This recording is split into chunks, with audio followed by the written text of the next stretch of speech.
So why don't we kind of launch the office hours? So I'll begin. So want to welcome everybody here on the Zoom and everybody following us on Facebook and anybody who watches this recording later on to the third edition of AB 1400 CalCare Office Hours, a joint production of Healthcare for All Los Angeles and Physicians for a National Health Program Southern California chapter. So today, as in every one of these office hours, we're going to be talking about the new single-payer bill that's up in front of the legislature, AB 1400, the Guaranteed Healthcare for All Act. So I am Ron Birnbaum. I'm a doctor here in LA and an activist.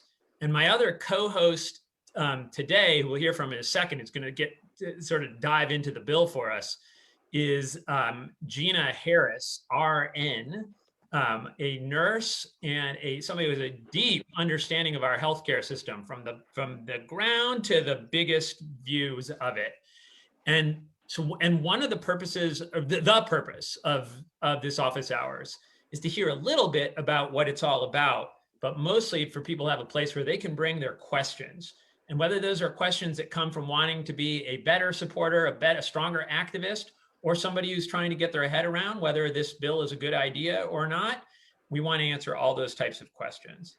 So without further ado, as people often say weirdly, why did that little piece of French get into everybody's intros? It sounded cool, I'm sure, in the beginning, and people just kept using it. Jeanna. All right. Hello, everyone. So, I mean, we'll start. I think it's a good kind of a good thing. We're starting by just going over the 7 basic principles. Ron, do you have that to pull up, or do you want me to share? Okay. Yeah, I can do it. So, well, this is something that I think that we'll just make our little ritual of starting out these office hours with reminding people what these 7 basic principles of CalCare are, which are, we're trying to provide universal coverage for everyone in California. We're trying to, like, everyone in, nobody out, regardless of who you are, what you look like, where you're from, what your status is, I don't care, you just need to have healthcare. And then a single public program. So that's the other thing we're trying to create here. Other countries have it, and they're doing very well with it, and it's mighty successful. It's kind of a little bit of an embarrassment that we're the richest country and blah, blah, blah, a bunch of other things that they tell us to tell people, but we're not. And we don't have the simple basic healthcare coverage for all of our citizens here and people that are in under the umbrella of our country, whether it's full citizen, naturalized citizen, you're visiting, whatever. Full comprehensive benefits. So we know that a lot of our public programs don't quite cover everything. For example, Medicare is a neck down type thing. You don't get your teeth, you don't get your eyes, your ears, etc. This is going to provide that. Medical, dental, vision, mental health, very important mental health. We've been seeing a lot of mental health issues, RIP DMX, because that was big. He was a big example of why we need better mental health support in this country. And then prescription drugs, long-term care, and more. So, okay, there we go. And so long-term care, also another very important thing. We are getting older, we are living longer, and there are not enough resources out there for us to take care of our seniors after they have done so much for our country. We just turn our backs on them and let them just fall to the system. And that's not cool, because guess what? The system sucks right now. Freedom to choose your own care provider. So just because you have CalCare, that does not mean that you will not be able to go keep your doctor if you like them. Or if you hate your doctor because you're restricted by your current insurance and you can't get out of there, this will allow you to say, deuces, you terrible doctor, I'm out. And so freedom of choice is very important. Free at point of service, no more copays, no more deductibles, no more, okay, you owe $25 for this, your visit with the doctor today. That goes away too. And then a just transition. We're not just going to slapstick this together. We know that this is uprooting and upending everything that we know as our current healthcare system. So we are going to do it right. And we are going to make sure that it is rolled out in an appropriate way where we're not going to have this sloppy transition where nothing else works and then everybody falls through the cracks. That's not going to happen because we are trying to basically put that, fill the cracks right now. We're not trying to create more. And then patient care based on patient need. We are not trying to provide incentives for patients or for doctors and providers to provide unnecessary care or provide no care. To create, just in the name of profit. We are creating, a just healthcare system where you get the care that you need, most importantly, when you need it. And that's the 7 basic principles of CalCare. So, and there's a fly in here. Go away, fly. Go away. Sorry. You can't see the fly on the screen, but it was there. So, Jeanna, that was amazing. Thank you. And in 1 second, we're gonna we'll just launch into our questions and discussion. One thing I wanted to mention about today is that, so our office hours are often going to be, or almost going to be, they're always going to start at 5 on Sunday and often be 2 hours. But today we're going to keep it to 1 hour, but on this same exact bat channel. Like you don't have to leave this Zoom or Facebook Live at 6. We're going to be doing this. So hang on there. Hang on 1 second. It's going to be pretty great. 1 second. So 6 o'clock, we're going to be we're going to be going to our next event, which is a discussion about AB 1400 with one of the bill authors and introducers in the legislature, Assemblymember Miguel Santiago, and we're gonna have a special guest, an awesome guest, both awesome, Justin Jelly Jackson, from the LA Chargers. And so I just want everybody to know that too, that probably also for the last few minutes, we'll be kind of like transitioning from this to that. So everybody's aware of that.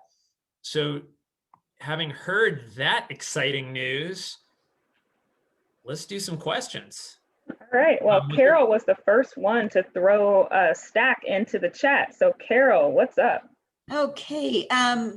So for the last 17 years, I've been working in a nonprofit clinic. But before that, I worked at Children's Hospital, Los Angeles for about 19 years. And I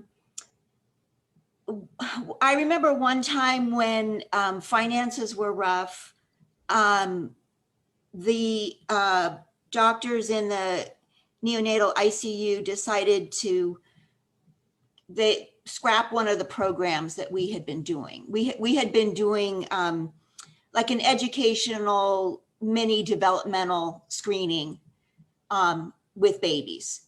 And we always did it with the parent. So we could go over things like, how the baby calms down, reflexes, if the baby was weak, we could give the parents a few exercises, that kind of thing. And so I shouldn't go into too much detail, but my question is, I have a concern about could certain therapy services be cut by administrators who look at the capital budget and say, oh, we don't have, money for this, or we need to cut back on number of therapists that we're going to hire. Because sometimes what happens, I'm an occupational therapist, and sometimes OT, PT, speech services get cut because they're not, in some cases, they're not as medically necessary as physicians and nurses. I mean, they can be very helpful, but you can go from something like, helping the nurse get a patient up in ICU, to doing developmental services, so something that's more acute to something that's more rehabilitative, So I just want to throw this out there because it's a concern I have. Can I start this one? Go for it. But so one thing is, if you look in the bill, there's a list of benefits, Mhm.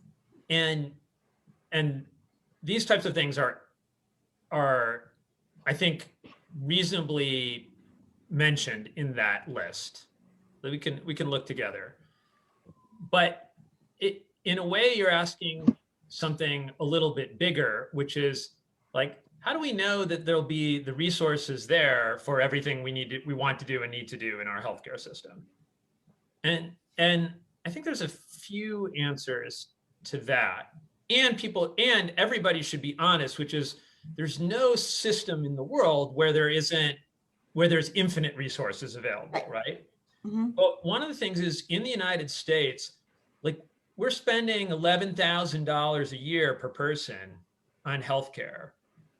The main problem we have isn't the availability of enough resources to do healthcare for everybody, and that's way more than lots of other countries that have good, generous healthcare systems. Our problem is wasting it on a bunch of stuff that isn't healthcare. So that's one thing the bill does, is it rationalizes all of that.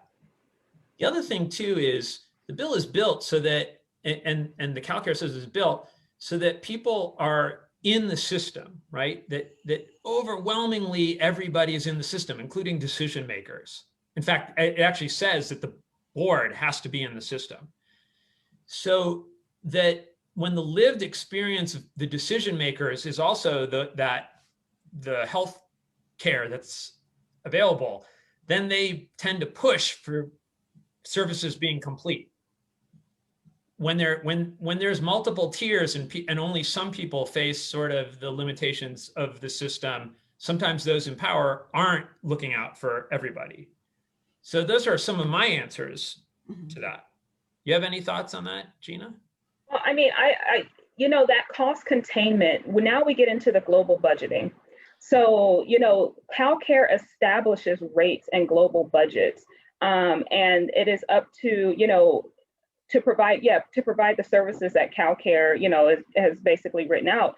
And so now it's no longer about, okay, squeezing the lemon for profit because everybody's getting paid the same, so I think that, I mean, without going really deep into it and to where I would have to go back into it, I think that is addressed in that global budgeting part, because like I said, once you set a line here, then it's like, okay, everyone right now is creating their own line with their own budget. Everyone's creating their own, their own thing.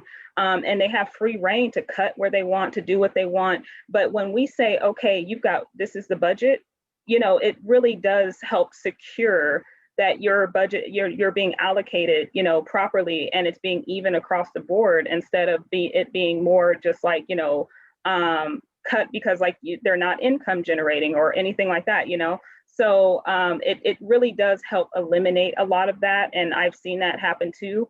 And just our therapists actually are very needed because I need your recommendations before I can even move forward with a lot of things that I do.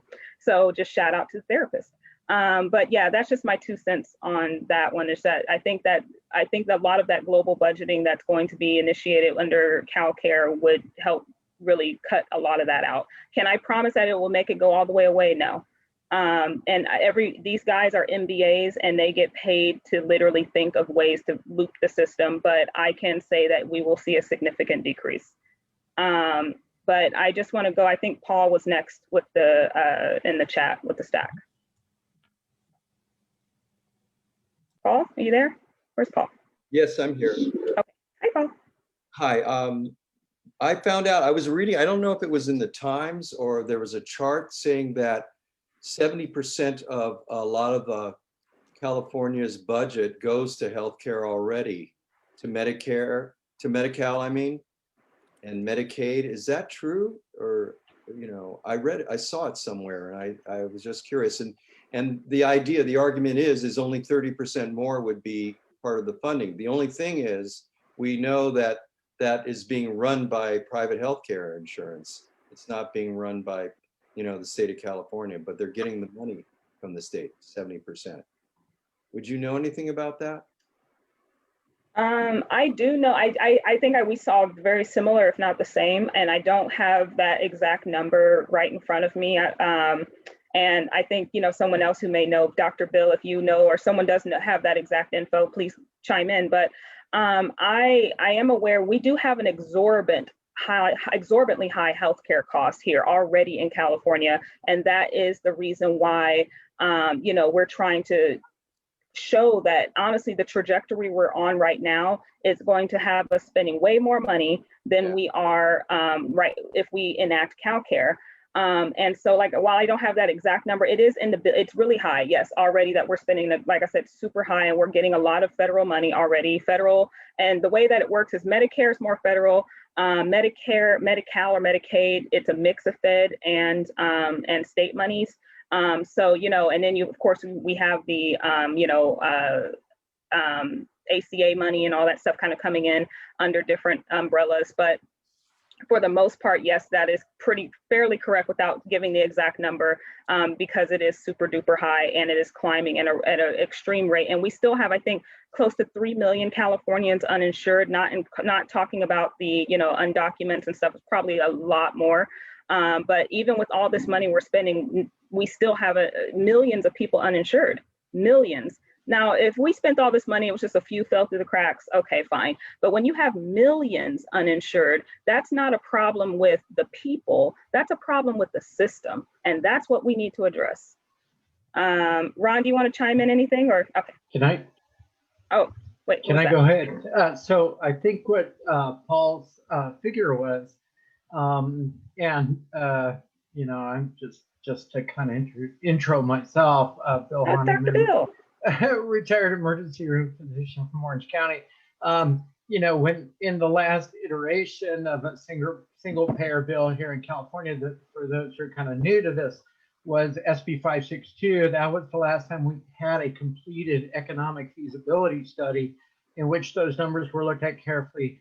The quoted figure, Paul, was 70% of all the health care that's provided in California is paid for by public money, meaning a combination of Medicare, Medi-Cal, which of course is Medicaid in the state, and other public health agencies like the VA, et cetera, community clinics, that kind of thing. So at that point, we're looking for another 30% that would offset what's paid for commercial health insurance in some other fashion, to raise that extra 30% in some way that would be presumably progressive, meaning that lower income folks would pay far less into the system than higher income folks, which is only equitable because, you know, the higher income folks will benefit so much more from it than, you know, and even those folks in the lower income brackets. So that's actually been borne out in many previous studies and iterations of single payer bills, not just in California, but across the country. So that's a figure that's kind of like written in stone at this point. You can kind of go to the bank on it, just like we can expect to save, you know, I think it's on the order of $1 billion per million in the population in terms of savings overall. Even when you provide all those generous benefits that Jeanna, you know, listed for us in the opening, and then and saving all those lives, putting all those 3 million uninsured, you know, will now be insured with the state plan, and then you know, of course, just roughly uninsured equals preventable deaths. So for every million people uninsured, you have 1,000 preventable deaths. So no longer having preventable deaths and saving 1 billion for every million of the population by doing so. So those are the numbers that are more or less, you know, you can go to the bank on those numbers. They're over again in every study that's ever been done, from your most conservative, you know, right-wing think tank to your, you know, to your most liberal academic institution. They always show the same thing. Thanks, Dr. Bill. Thank you. And Ron, did you want to add anything? I know I'm moving along pretty fast, only because I know we only have an hour this time. So yeah, and well, just to say that, and we're gonna formally welcome Dr. Bill as one of our co-hosts on next week's edition. So we're excited for that, and you can see why. Right. Guy knows a lot of stuff. But I thought we might go, there was a question pointed out that was in the Facebook about homeless folks. Yeah, it says that, thank you, Betty, for posting it. Will the homeless who are not registered as residents in California be able to access the CalCare? If not, what's the proposed solution for them? So I pulled up that section in the bill about residents, and I know that also there is a bill that I believe is being worked on with Senator Sidney Comlager. It was called Street Care or Street, oh my God. Yeah, I believe it's Street Care or something like that, but basically to help get more homeless under Medi-Cal. But I know I was looking at that question. So I pulled up the definition in AB 1400. Resident means any individual whose primary place of they use abode. The primary place of abode is in the state, is in this state without regard to the individual's immigration status, who meets the California residence requirements adopted by the board pursuant of subdivision K of section 100610. So this is one of those things that are going to go back to the board. The board that is going to be established with AB 1400 is going to have a tremendous lift they're going to have to do, because a lot of these things in there refer to the board establishing it. So this is one of them, but the board shall be guided by the principles and requirements set forth in the Medi-Cal program under Article 7 of Chapter 2 of Subdivision 1 of Division 3 of Title 22 of the California Code of Regulations. And this is why I hate reading legislation. Jesus. Anyway, so I think that Medi-Cal is the key there, but I think that we still have to, like I said, some of it will still have to be worked on with the board when it comes to homelessness. The biggest thing is how to, getting them either identification to show, residency status. How do they establish residency? How do we show that they're a resident?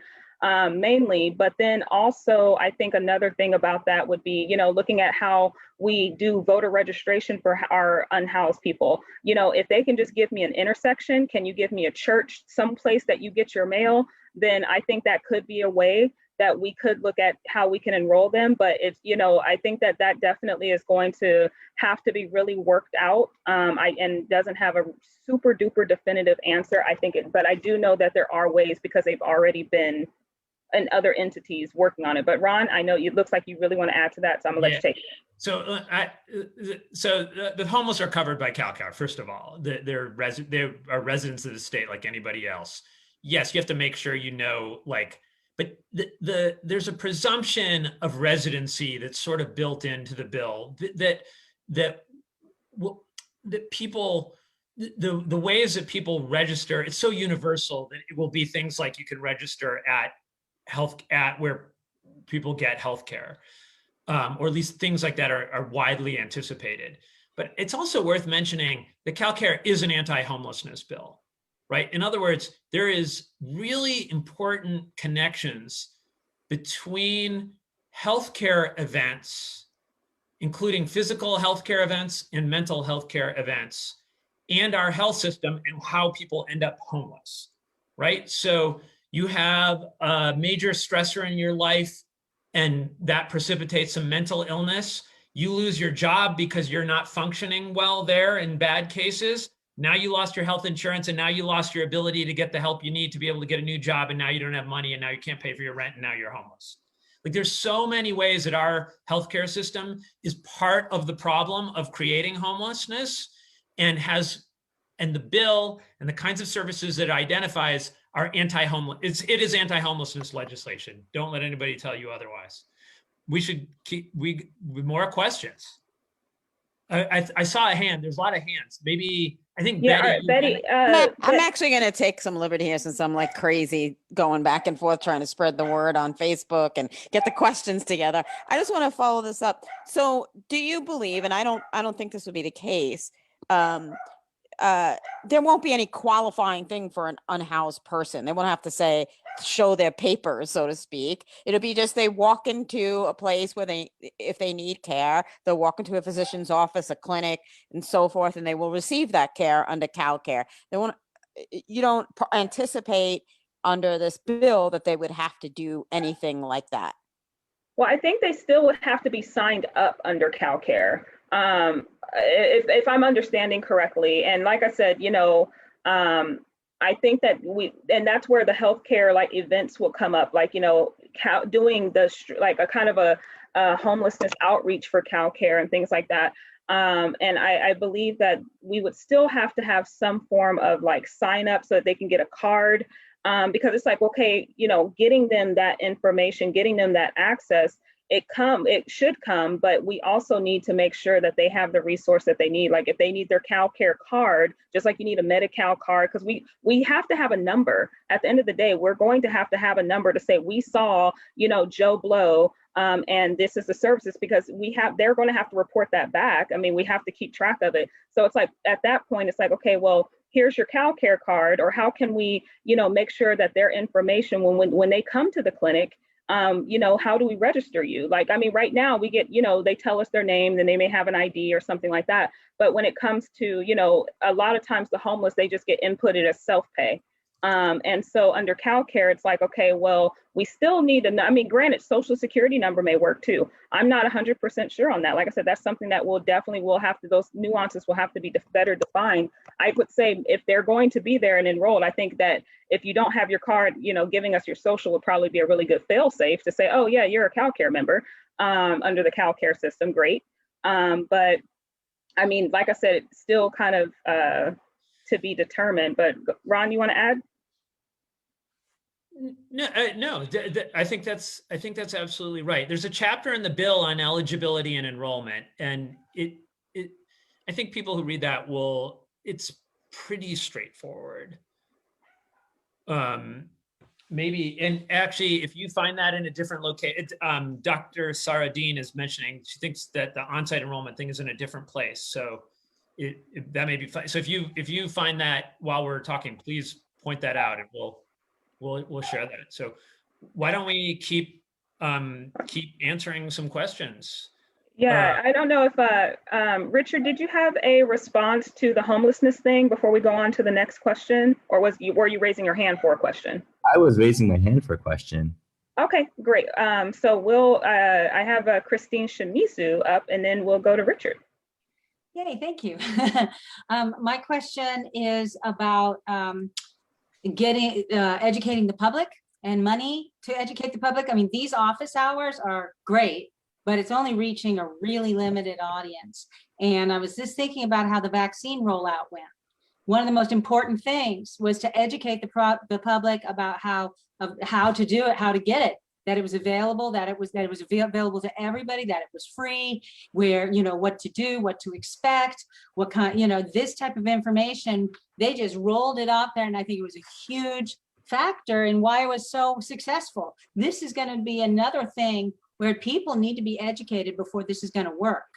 Even though with all this stuff is so awesome, if people don't know it or don't believe it, have been given misinformation, which they have, it's going to run into so many problems. And I'm wondering, is there any money allocated? Is there any strategy allocated of putting money towards it to get the media, to get more out there so the public gets educated?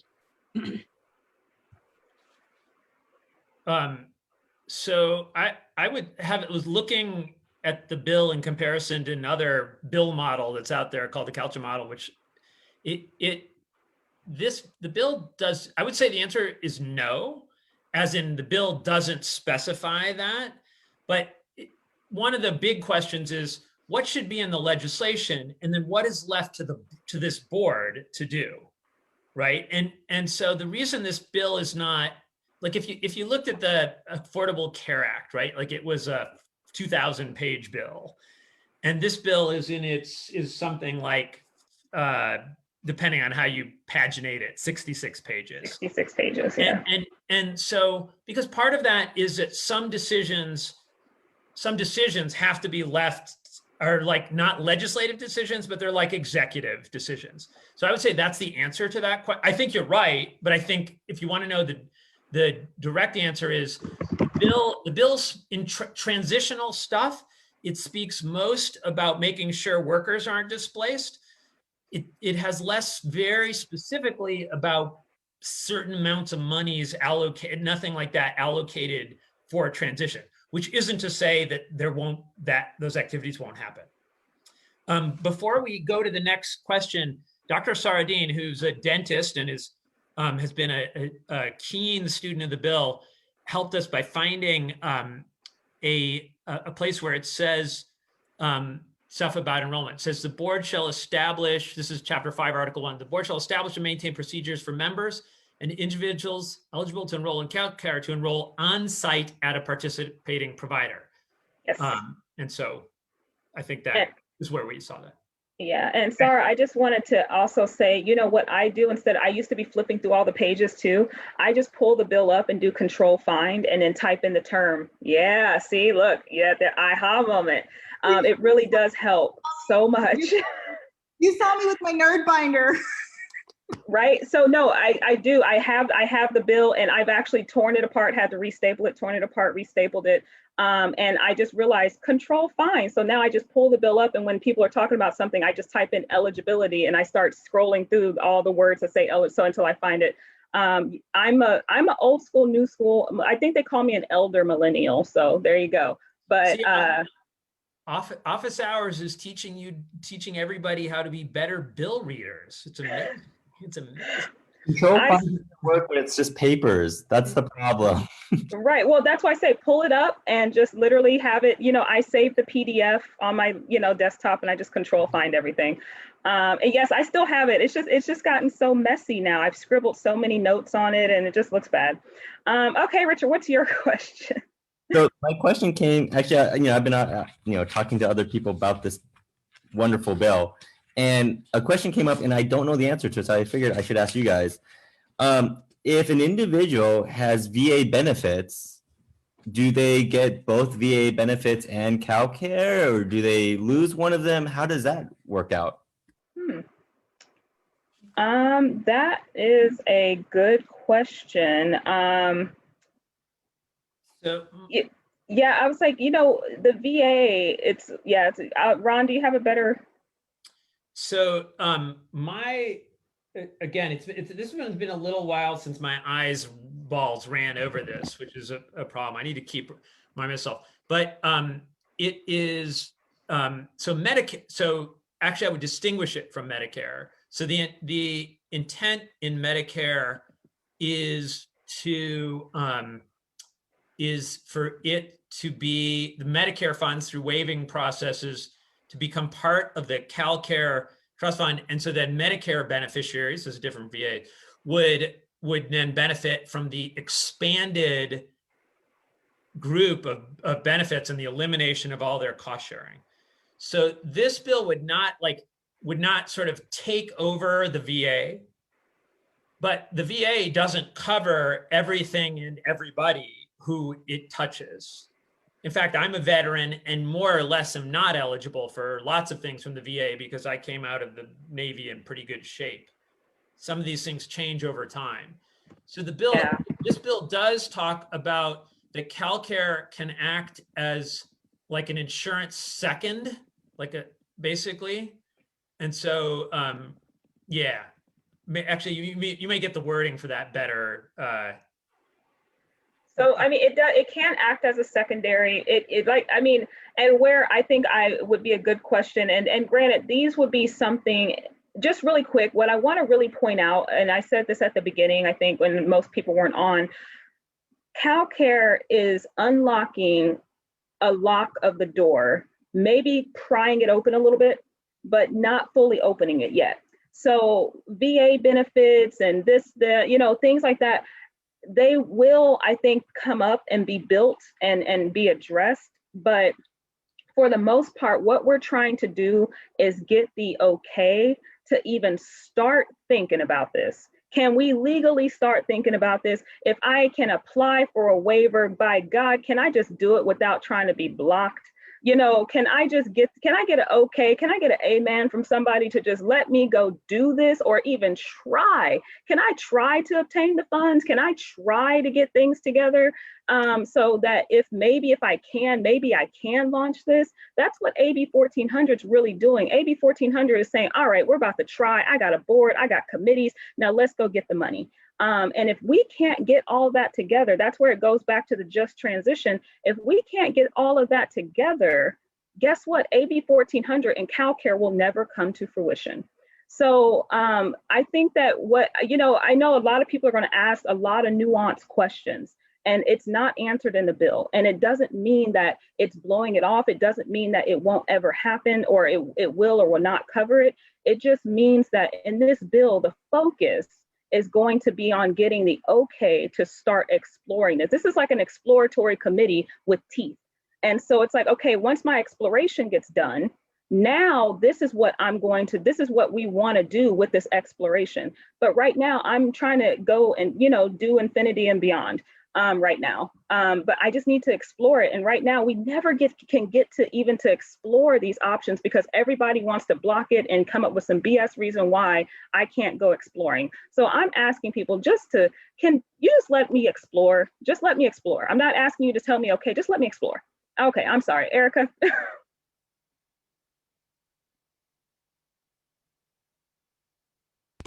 Hi, can y'all hear me?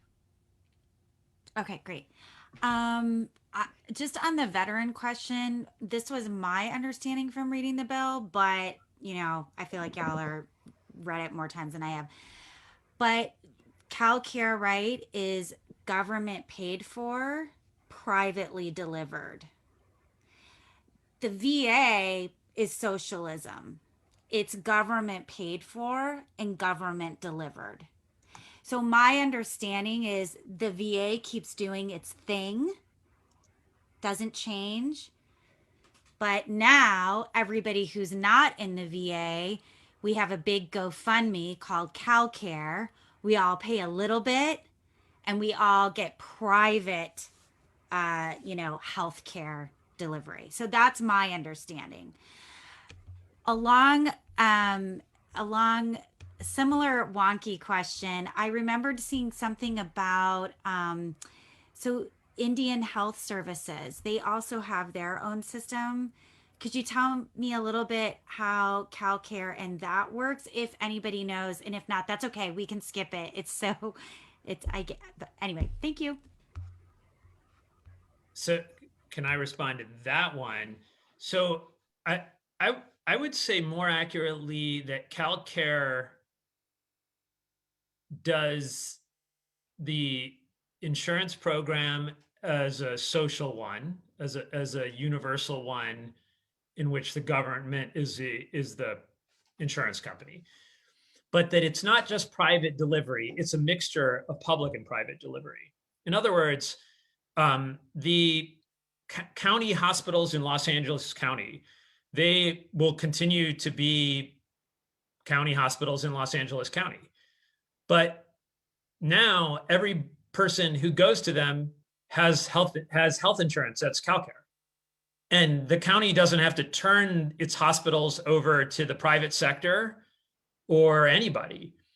But I do think that the VA as a federal, I think the answer to VA and Indian Health at this point is they're not anticipated in this current sort of cycling of the bills as being sort of like taken over by the state system.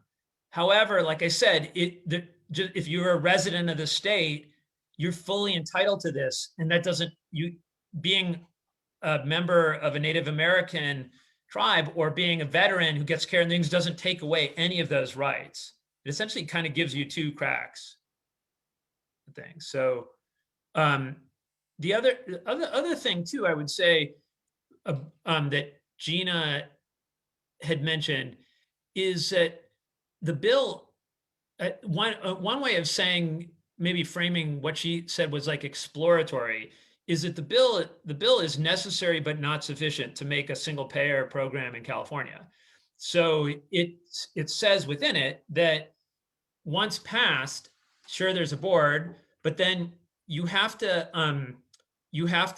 get federal waivers to bring in the federal money. You have to have a tax program, and somebody has to look at all those things and say, we have enough money to have the system. So, but it isn't, I think Explore may undersell it a little bit. It's actually meant to design the system. It's just not the final word, because the funding of the system still has to be, all those elements have to be identified.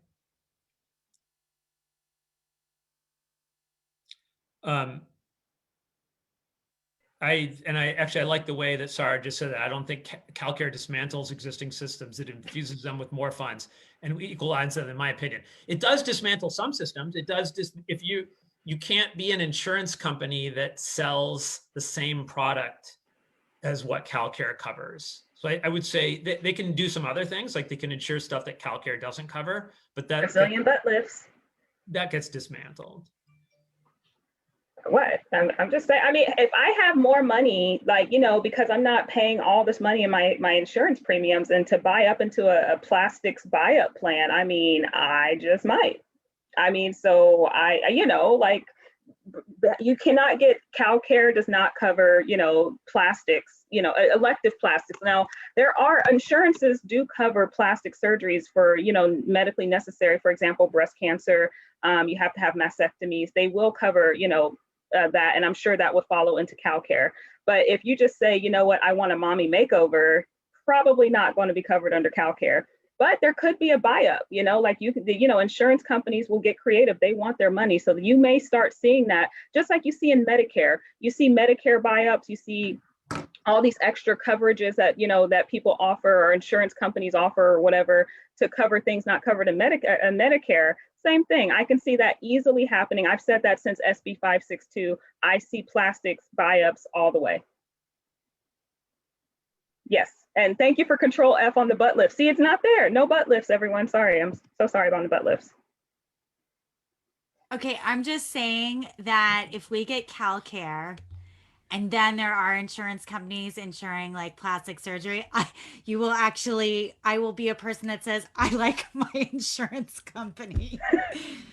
That will be a first. I mean, you know, but yeah, so I think I saw, Paul, you had brought up CHBRP. Are you asking about like where we are in CHBRP review and all that? Yeah. So CHBRP. Okay, so CHBRP is the California, I like saying CHBRP because it just says burp. And so it's the California Health Benefits Review Commission. And what we found out this past week was the timeline. And I don't know, Ron, if I should go kind of into these new discoveries about, you know, CalCare and what we think, or wait till Miguel comes on. But I can talk about CHBRP. So it was introduced. It has to be introduced because it's repealing a health mandate. And I looked at the health committee rules because, you know, there were some questions previously about was CHBRP review necessary?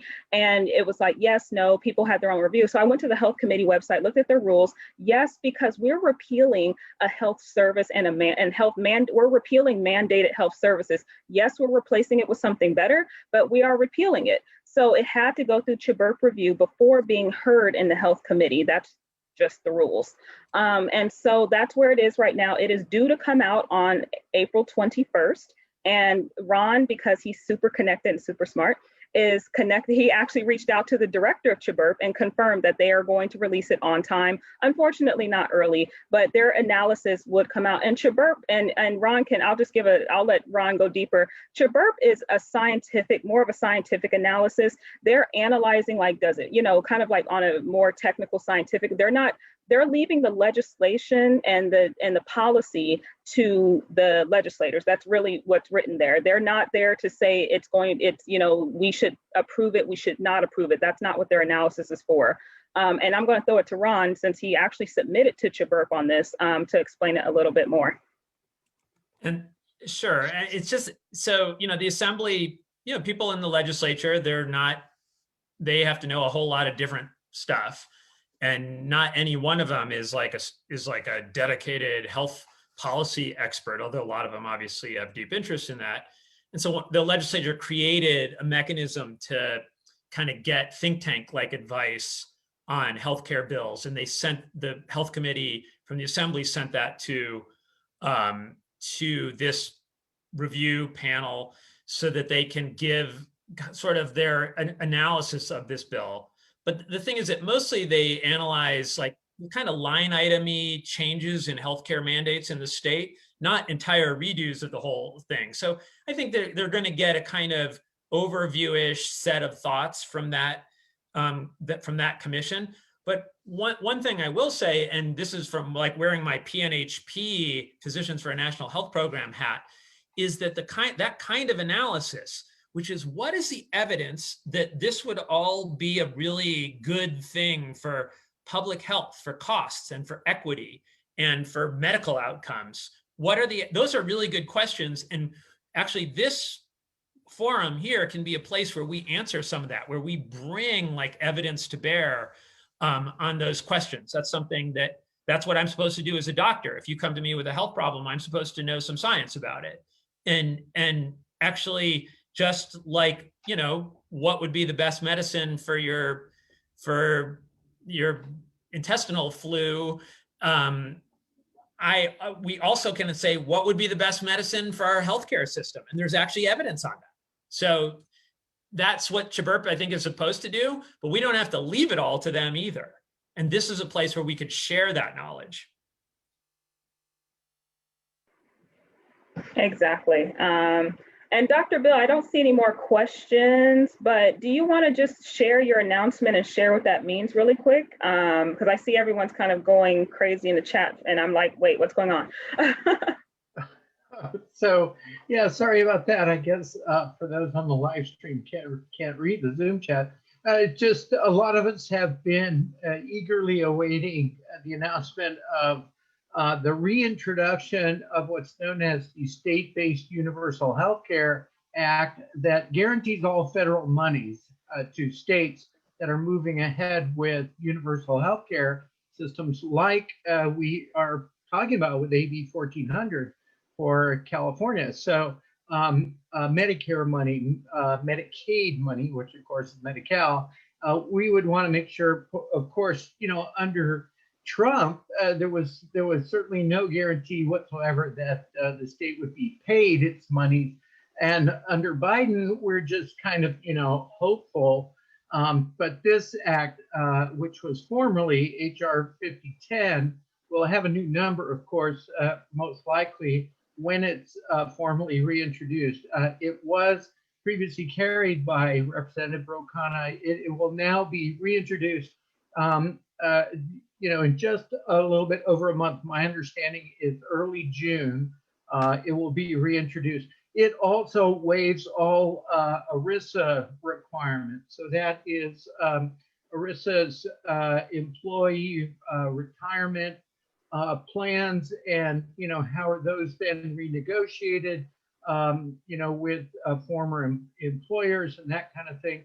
And then it has to do, of course, with a National Labor Relations Act and that kind of thing. So, so it's quite involved, and it's often put up as a roadblock to moving forward with state single-payer plans. So passing this national bill will help us at the state level immensely, and that's why those of us, you know, we should be watching what's going on in Congress as well to help us move this in the state of California.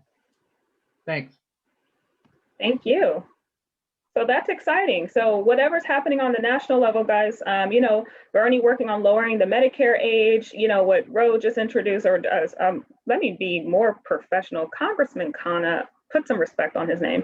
And, you know, that is, those are all things that will help us, you know, like everything will help us with what we're doing now. And I think that we're all kind of working in kind of like congruence here. We're kind of all working to bring forth we're all working to bring forth this single payer system at the national level. We're working for, to bring it forth on the kind of on the state level, but whatever they're doing nationally, we're going to have their back too, because we know it's making it one step easier for me to show if we get Medicare for all or Medicare for 50s, the 50 somethings, then that makes it easier for me to say, see, look, boom, this happened. And so it's just like, whatever's happening, we're still making steps forward, and it is starting to look very, kind of harmonious right now. Everyone's fighting for healthcare, and that just lets you know this isn't a fringe conversation anymore. And it's all because of the work that we've been doing. I know a lot of us have been really tired, and we've all been fighting and nonstop going for several years, some more than others, but it's all starting to gel together. And it's I'm really happy for that. So the fight continues, but I think we may be coming over a hill here. Yeah, and I think one thing that this this news that Dr. Bill is sharing touches on is, and that I think we should acknowledge, is that that one of the things that has kept individual states from doing their own Medicare for all single payer bill is it's a little more complicated, right? Because you have to collect this federal money, you have to have some taxes, and so all of this speaks to the effort to streamline that process. We know it can be done. And we also know that right now in California, we have a much higher likelihood than at the federal level of passing something like this because of the values of this state. So we have 4 minutes left from our office hours thing. I do want to mention that and greet one of our guests, special guests, Justin Jackson of the Chargers, who is in the room. But so welcome. We are Justin. Just so you know, we're finishing something we're doing every week here, which is normally from 5 to 7, which is just office hours of people who know about this new healthcare bill and talking to anybody who has questions about what is this bill and how would it change things. So I want to welcome you. I think we still could probably squeeze in one more question from somebody. Anybody got a question? James Seratinos has a question. What happens to coverage to you move interstate long-term? Do you guys see that? Does that mean if you move out of state? Okay, so yeah, if you move out of state, I mean, CalCare is for California residents.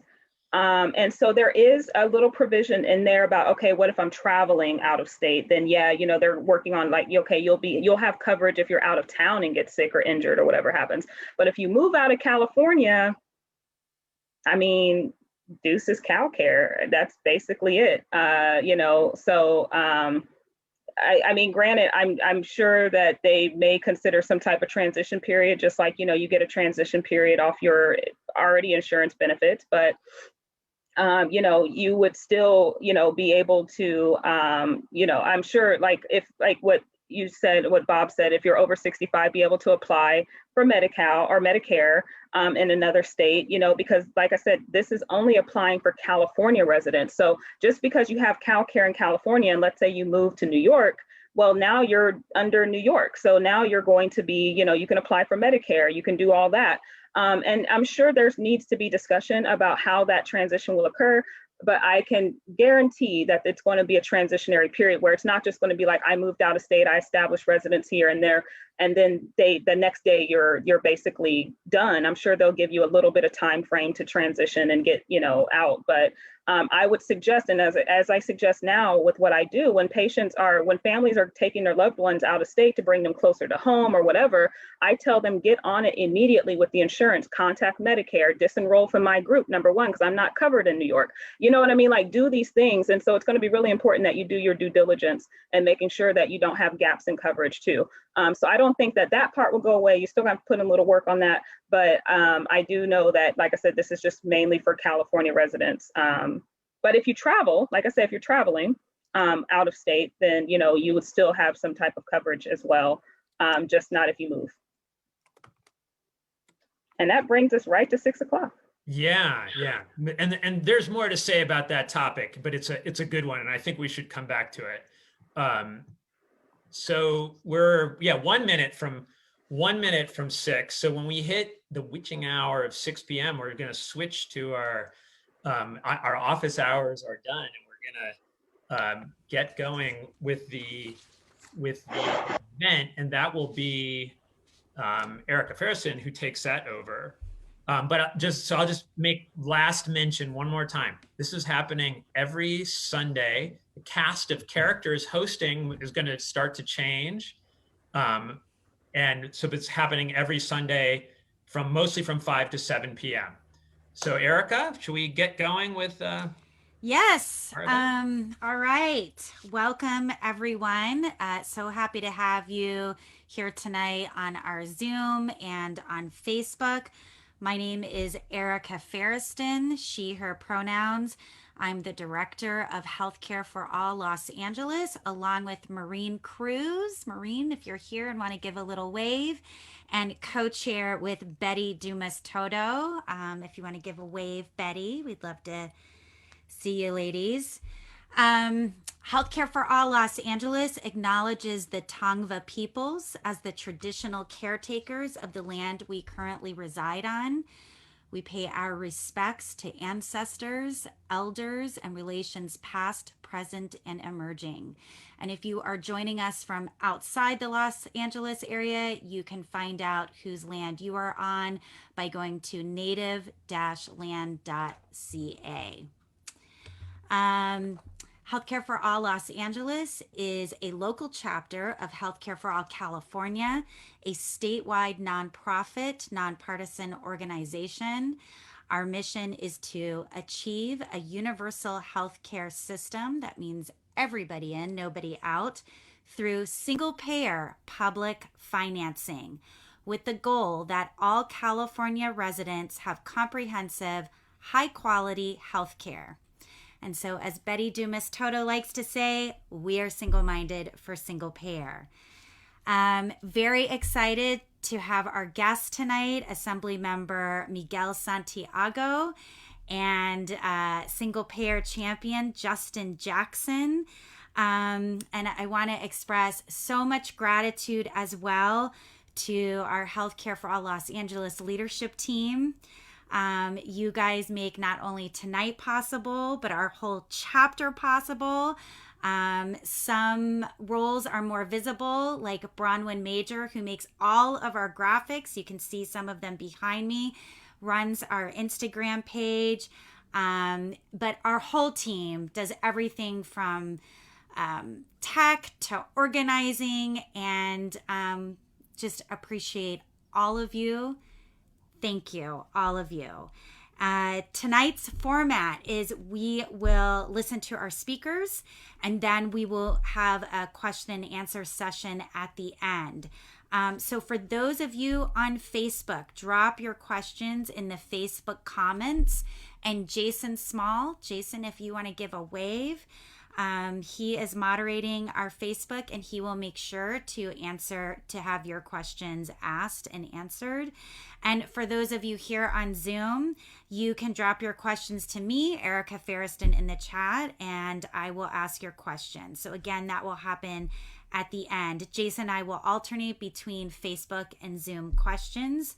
So with that, please, everyone, with the exception of our speakers and moderator, mute yourselves, and I will turn it over to Chang Sim Lim. Hi, everybody.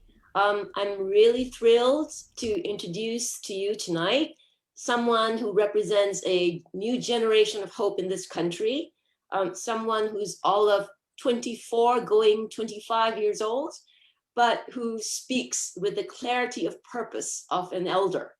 He's a NFL running back, but for many of us, he's a throwback in the best possible way. He's reviving the legacy of Paul Robeson and Muhammad Ali for our time. As an athlete, a fighter for social and economic justice, and a fierce intellect, all rolled in one. I think he may also be the only person gathered here who AOC has actually replied to on Twitter. So please welcome LA Charger and advocate for improved Medicare for all, Justin Jackson.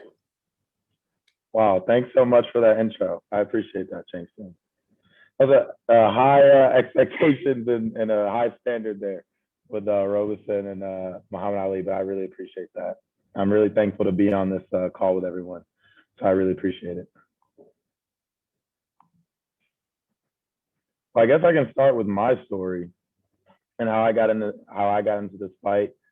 So when I was about 4 years old, my mom passed away from breast cancer. It was an aggressive form of breast cancer. Obviously, at the time, I was very young. It was very difficult for our family. But as I got older and actually started to understand more about the issues in the country and the different fights that we were in this country, healthcare became one of the ones I was very, very interested in. Obviously, because of the Bernie campaign, that was something that really kind of brought me to the forefront and brought that to the forefront of my mind. So I started asking around with my family and asking about, what our financial situation was because of my mom's illness. And, we were a middle-class family. My dad was an engineer. My mom was an accountant. So, we were a middle-class family. And so I started probing. I started asking, how is this affecting our family? Obviously, it was affecting us so much, just on an emotional level. But I wanted to kind of probe to see what it was like for us financially. And just by asking my family, I started to understand and learn that my mom was worried about continuing to get treatment for X amount of more months because of the financial strain it was putting on our family, even though we were a middle-class family, even though we had pretty good health insurance through my parents' jobs. So, the fight wasn't very long because of an aggressive form of cancer, but had it gone on 4, 5, 6 more months, that could have completely bankrupted my family. All the work that my dad did, all the work that my mom did to, make it out. My dad moved from Detroit when he was 18, went to technical school, became an engineer, raised 3 kids, finally bought that middle-class home, actually was doing what you were supposed to do, right? What they tell you you're supposed to do, go to college, get a great job, buy a home, really the American dream. And just because of some, random cell in my mom's body decided to start attacking her own body, nothing that you can control, my dad and my family could have lost everything and pretty much had to start over. And so that, wasn't the reality for my family, obviously, because, that fight was short.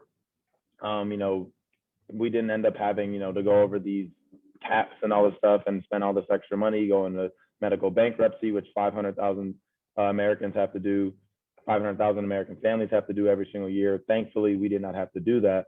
But that could have very easily been a reality. And that is a reality for a lot of people in this country. And we understand that that is unjust. We understand that you cannot call yourself the greatest country in the world if you allow 40 to 60,000 people to die preventable deaths because you're allowing a for-profit healthcare system, a mafia-type healthcare system, to be stealing money from American people that are just working hard trying to make it. And so if I can see that, if I can understand that, if everyone who's been affected by that can understand that, if the only people that can't seem to understand that are the healthcare insurance industry and the politicians that run this country, then I think we have a huge problem. We have a huge problem. But that's why I'm so excited to be here with y'all. That's why I'm so excited to be pushing for this, because I really, truly do believe that California can be that beacon of hope, can be that beacon of light in this country. And this bill is an amazing, amazing bill written by the nurses, those people who we always look to right? Those people who we always look to when we're in need, right? And who we always praise, and we praise so much, you know, during COVID, and how they've been putting their health and their bodies on the line and make sure we're all okay. This bill was written by them, and I think they know best when it comes to healthcare. I think they know best when it comes to healthcare. So that's why I'm so excited, so happy to be here with y'all. I appreciate y'all putting this event together. I appreciate the Assemblyman being here, being a co-author of the bill, and I urge with all my heart and all my passion that we push this through, and that we show the rest of the country what California can be, the type of beacon of light California can be, and what a single-payer healthcare system that is less expensive and covers everyone, that the rest of the world does. We can show that this can happen in this country. This is not a pipe dream. This is not some pony. Okay, this is something that we desperately need, and that if we push for, that we can have. And so, like I said, I really appreciate everyone kind of listening to my spiel, and I'm really, like I said, excited to be a part of this movement. Thank you so much, Justin, for sharing your story. I have heard you share your story, and you are a real champion out there to make this better for all of us. It's tears and I'm charged up at the same time. So thank you so much. With that, Jackie Hernandez. Hi, everyone. I have the pleasure today to introduce you to Dr. Ron Birnbaum. He is a physician and a progressive political activist. His clinical specialty is rheumatology, and his focus has been on the care of the underserved and marginalized in Los Angeles.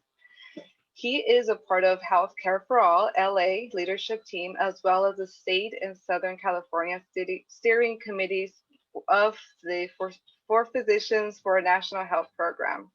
Active in the Democratic Party, he serves on the Central Committee of the LA County and the California Democratic parties. And he has pledged a delegate for Bernie Sanders at the DNC in 2020. Thank you so much, Doctor, for being here. And thank you for that. And oh my God, Justin Jackson, thank you for kicking us off that way. And both the power of your story, but the power of your advocacy is it's so needed. So thank you. Welcome everybody here at the Healthcare for All leadership team, of which I've been a privilege to be a part of. I know we will be introducing him shortly, but Assemblymember Miguel Santiago, who is a co-introducer of the bill, and of course the California Nurses Association introduced the bill. Also, Mark Gonzalez, thank you for bridging the gap, or bridging this discussion by helping bring Assemblymember Santiago to this group. So let me, I want to start by reflecting a little bit on some of the things that Justin just said, and thinking about them, about like where we are with our healthcare system right now. So let me start by sharing some slides, not too many, but just enough to get us a little bit oriented to the bill, where we are with this bill, or what is this bill? So let's see. Okay, and it starts with some of the things that Justin was just talking about, and some of the things that I see in my daily work as a doctor, and in particular as a doctor who has focused his work on the least advantaged and folks in our society who our system does a particularly bad job of taking care of. So what is wrong with healthcare in the United States and California? And California is no exception to almost all these problems. So first of all, what we do in the United States costs way too much. And part of that is that it's way too complex. It's super duper complex. The multiplicity of payers, all the billing, all this stuff. And I think the insights that Justin had, which is that there's people kind of taking money out of the system. Complexity is a good setup for people extracting money out of the system, and that is exactly what has been going on. And so one of the benefits of doing a single payer system is its simplicity, because with simplicity comes transparency and, frankly, less money lost to things that aren't actually healthcare. Now, we know that we have a problem of people who are uninsured, and that's something like 2.7 or maybe 3 million people in our state. And then a much bigger problem with that too of people who are underinsured, who have something that's called insurance, but when the time comes to actually need to use it, there's some money barriers that make it so you can't really use it. Now, another thing that is, and it's when I say this stuff, like we have terrible results in our healthcare system. We do. But realize that every one of those terrible results is a human being or a family suffering, right? It's not, we're not talking about the statistics writ large, but they're bad. There's no other country in the world that started to have its life expectancy, this is before the pandemic, start to drop because its healthcare system couldn't deal with its health and social problems. That is a shame that on all of us. We know we can do better. But when you look at where we do poorly, it is not at all a system where we're all equally doing poorly. This is a system of savage inequality. And that is absolutely true here in Los Angeles County and in California, where, for example, depending on your zip code in California or in Los Angeles County, just within our county, you can have an over 10 years difference in life expectancy. So 3 half days a week right now, I mean, I do dermatology daily, but 3 half days a week, I go and do give COVID vaccines in South LA, a community that has been hit hard by the pandemic, but has been hit hard by inequity of the healthcare system for a lot longer. And your life expectancy there is more than a decade less than if you live in Rancho Palos Verdes, right? Like that's not okay. And it's not the limit of the problem. It's certainly not just among our most vulnerable communities, but we can't forget them. Our system is plagued because it's not motivated primarily by health and healthcare and what human beings need, because it's so often motivated by somebody's profit interests, the insurance companies, the pharmaceutical companies, different, some hospitals, provider organizations. Those sort of wrongly based motivations lead to some very particular experiences that a lot of people have in their healthcare. Delays, denials of care, debility while they're waiting for care, and excess death. And all that, as I said, leads to sort of a crushing human toll. And think back about what Justin's story, right? He was 3 years old and his mom died of breast cancer. And it's if we change our health system, there will still be people who die of breast cancer. But it's also absolutely the case that we have unnecessary deaths from breast cancer in the United States, from failure to have access to screening, from, it's been shown, in fact, that narrow networks, a feature of our healthcare system, limits timely access to oncology services.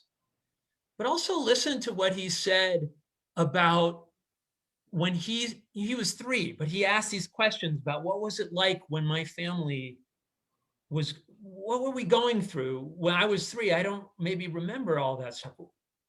And the thought that anybody in the family was thinking about the financial impact of her healthcare situation is itself so saddening, but it's so widespread. It was a thought that was based in truth.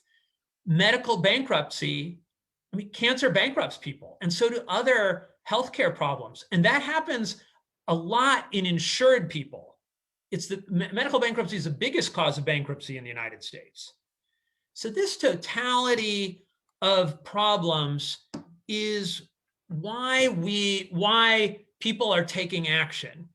And what are some of those actions now? So as we know, our guest, Assemblymember Santiago, we're going to hear from a second, and two of his colleagues, Assembly members Kalra and Lee, introduced AB 1400 into the legislature in February. This is a bill that would solve most of these problems. Not all of them, but most.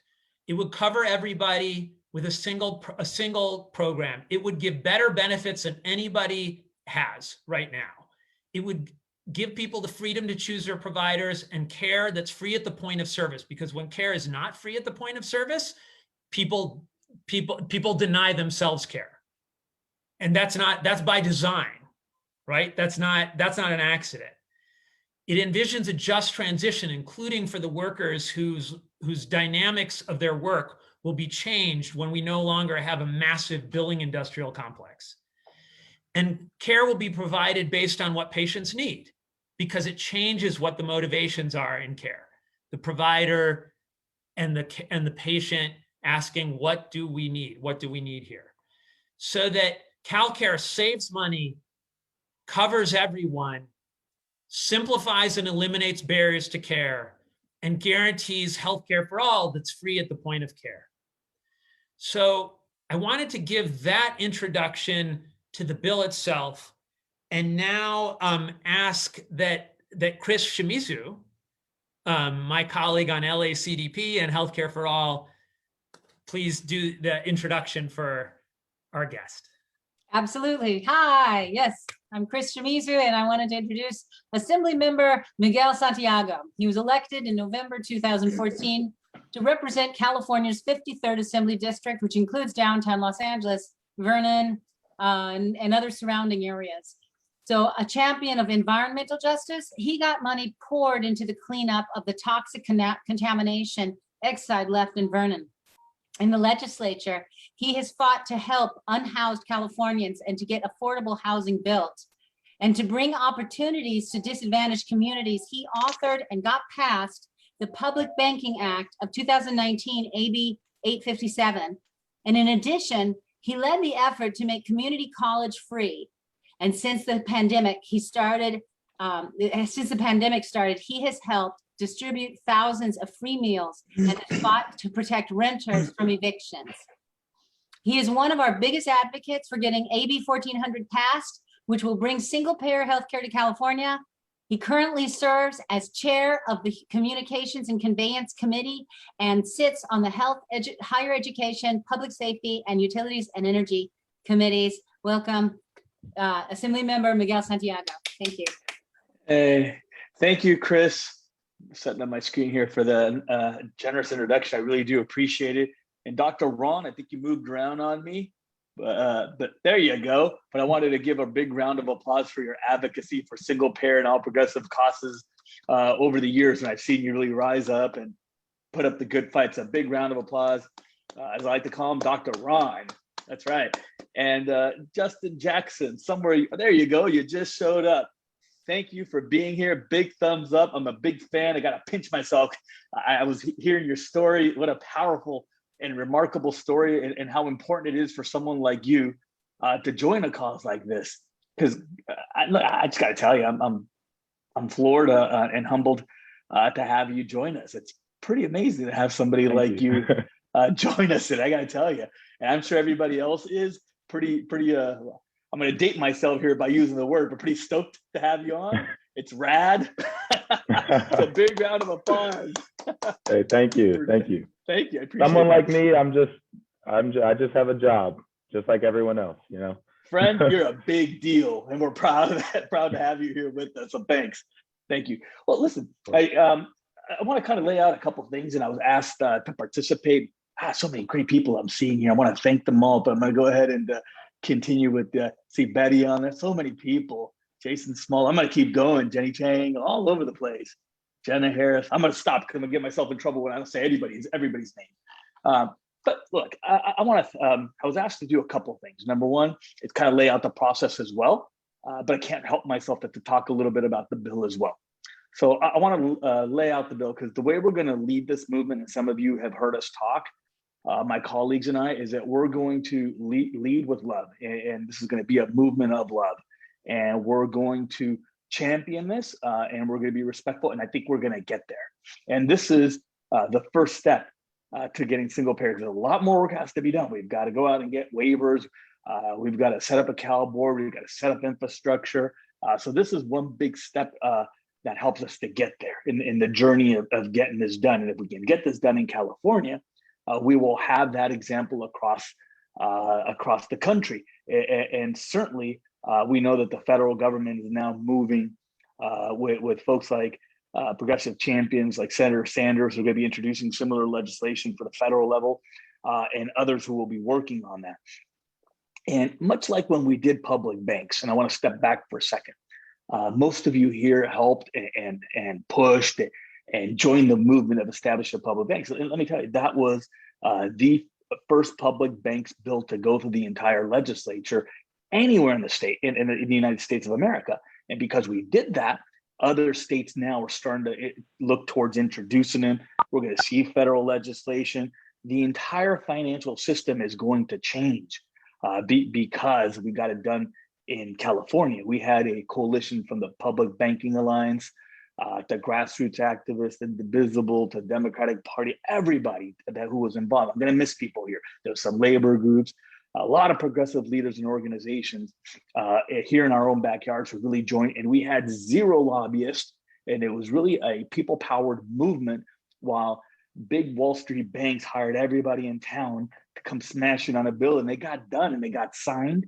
And now we're going for round 2 to set up a statewide public banks. But the reason I say that is because we took a unique approach, and it was to champion and to lift those people up who had signed on, but it was also to lead by policy arguments, because we knew that was the best way to get it done. And it's exactly how we're going to get this done this time. So I know we want to meet with our legislators. We want to meet with other advocates. We want to organize, but we want to be respectful. And I'll tell you, because that helps us to make better arguments inside the building. And when you're meeting with folks, we're going to ask you to also be respectful. And I know you are, but I want to make sure that we say that and that we're putting our best policy forward. So the bill's going to do four big blocks of things. And it's important that when we explain it to people, that we're able to explain it to folks who may be not on this call or maybe not participating to the level you folks are and we are. Number one, and very important, it's going to create the CalCare system. That's what we're aiming for. And what this would do, let me take you back to what Dr. Ron was talking about earlier. The healthcare system today is too cumbersome. There's multi-payers everywhere, and it depends on whether you have this job or that job, or whether you're this age, or whether you're documented or undocumented. You qualify for certain segments, and you might have a dental plan, but you might not have vision, et cetera. This just wants to simplify it and say that everybody has healthcare, irrespective of when you were born, irrespective of where you were born, documentation status, or what conditions you might have, or what service you are looking for. So it needs to create that sort of system that charges nothing. That means no co-payments, no deductibles, no only in network versus going out of network.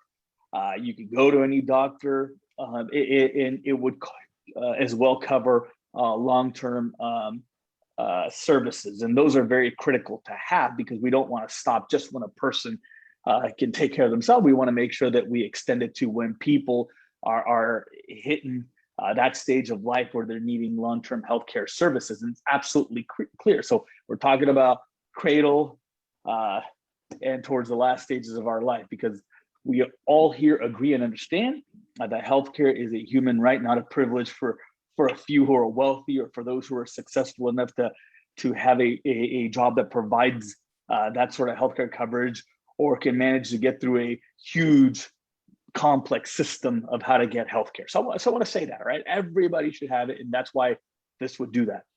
It would also, that's number one. Number two, it would create a CalCare board.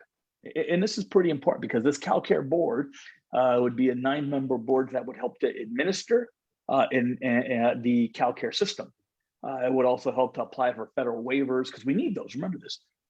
Aside of this bill, we need to figure out the revenue piece of it and the waiver piece of it. So the CalCare board would help to do that. It would help to take a look at the Medi-Cal funding, the Medicaid, the ACA funding, because there's a tremendous amount of monies that come into the state today from different pots. And so it would take a look at those and try to formulate them. It would also work on the healthcare provider side to ensure that payment is adequate. And what I mean by this is we want to make sure that those global budgets set in place so that you're not getting, so that folks are not gagging the system, right? So that when you get a service, there's already agreed upon budgets of what the service might cost. And this helps to streamline it. That means, you know, payment schedules, that means tied to services, so that doctors aren't spending an enormous amount of time dealing with insurance companies or hospitals or anybody who's getting the services dealing a tremendous amount of time in this cobweb formula that we have today. And it's basically just to get a basic service. We want to make sure that these things are done in advance. And then of course we've got I said this before with the CalCare board, but I want to say this again. We have to develop that revenue plan to make this single payer a reality, and that's what will have to be worked on. That means tying up, as mentioned earlier, tying up some money from the ACA, tying up the money from Medi-Cal, from Medicare, and figuring out a revenue plan, and seeing if there's any other constitutional issues like the GAN Act that would prevent us from hauling in, for bringing in more money for expending money. Some folks might remember the GAN Act. It was during the time of Prop 13. During Prop 13, there was a limit on what property values would increase both for corporations and for individuals of a certain age at that time. But right after that, and it's really incredible to take back a look at history of California and think that a few decades ago we had Republican strongholds, right? I mean, it wasn't too long ago that we were fighting Arnold Schwarzenegger, or that we were combating Pete Wilson, but even before then, that there was propositions like Prop 13, but also the GAN Act that prevented certain monies from coming to the state and certain revenue spent for people. So these are things that we're going to have to be working on in order to get this implemented. And I also want to say something else. We're also waiting for a CHBRP bill. Now I'm going to get into the process a little bit, okay? And I was asked to talk about this just so that we refresh what the process is. We're waiting for a report that was asked to us to submit, and it's a CHBRP report. Basically, the UC Berkeley heads off a research arm, and they work with the UC system up and down the state. And in some cases, for significant bills like this, they will do a report and submit to the legislature on what this might cost or different angles of it. And so we were asked to submit, that this bill would be, we were told this bill would be submitted to get a CHBRP analysis. And this report could be helpful. At first glance, you might say, well, why do we need another report? Well, look, it helps us to address the questions if the questions are brought up by this report. And we can begin that conversation once that report is given back. Usually about 60 days to get the report back.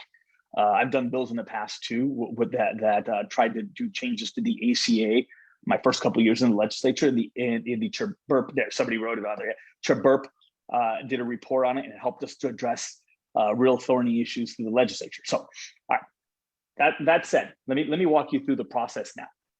So, typically when a bill is introduced, we have to get like somebody wrote that burp.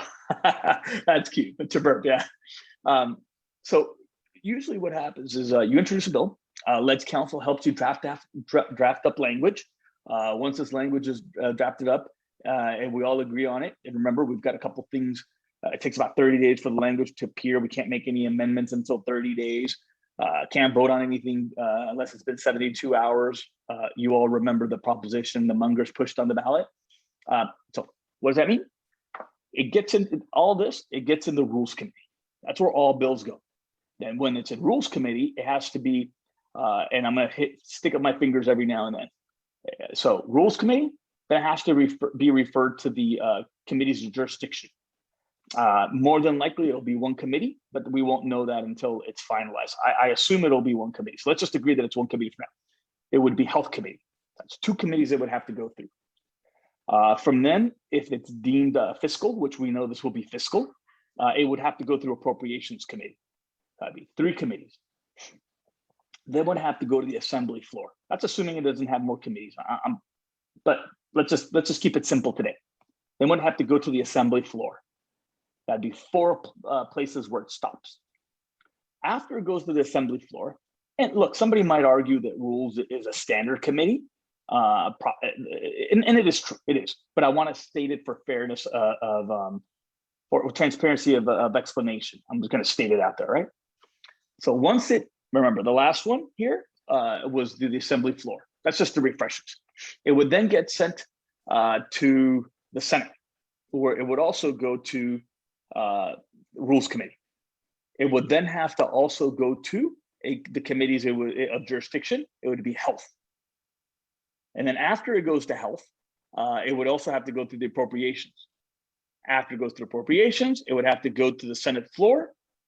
And typically, if there's no changes made, it goes to the governor's desk. However, we know that in a bill like this, there will be amendments. So if there's amendments in our House, we don't have to sign off on them. If there are amendments in the Senate, in any way, in any part of the process, it has to come back to the Assembly for concurrence. That means the Assembly, although we don't get a chance to amend once it comes back to the Senate, I mean, from the Senate, if it's been amended, it's just an up and down vote at that point in time. So it would be 9 places this bill has to stop.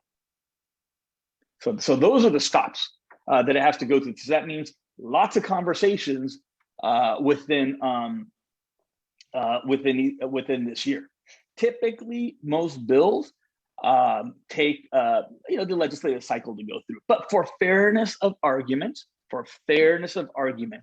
I want to say that a legislative, because you might hear this, and I don't want to be technically wrong, so I want to make sure I give you all the information, even though it's not the typical process that a bill goes for 2 years. But in case somebody says, "Hey, Miguel's wrong," it's a 2-year session. They are correct.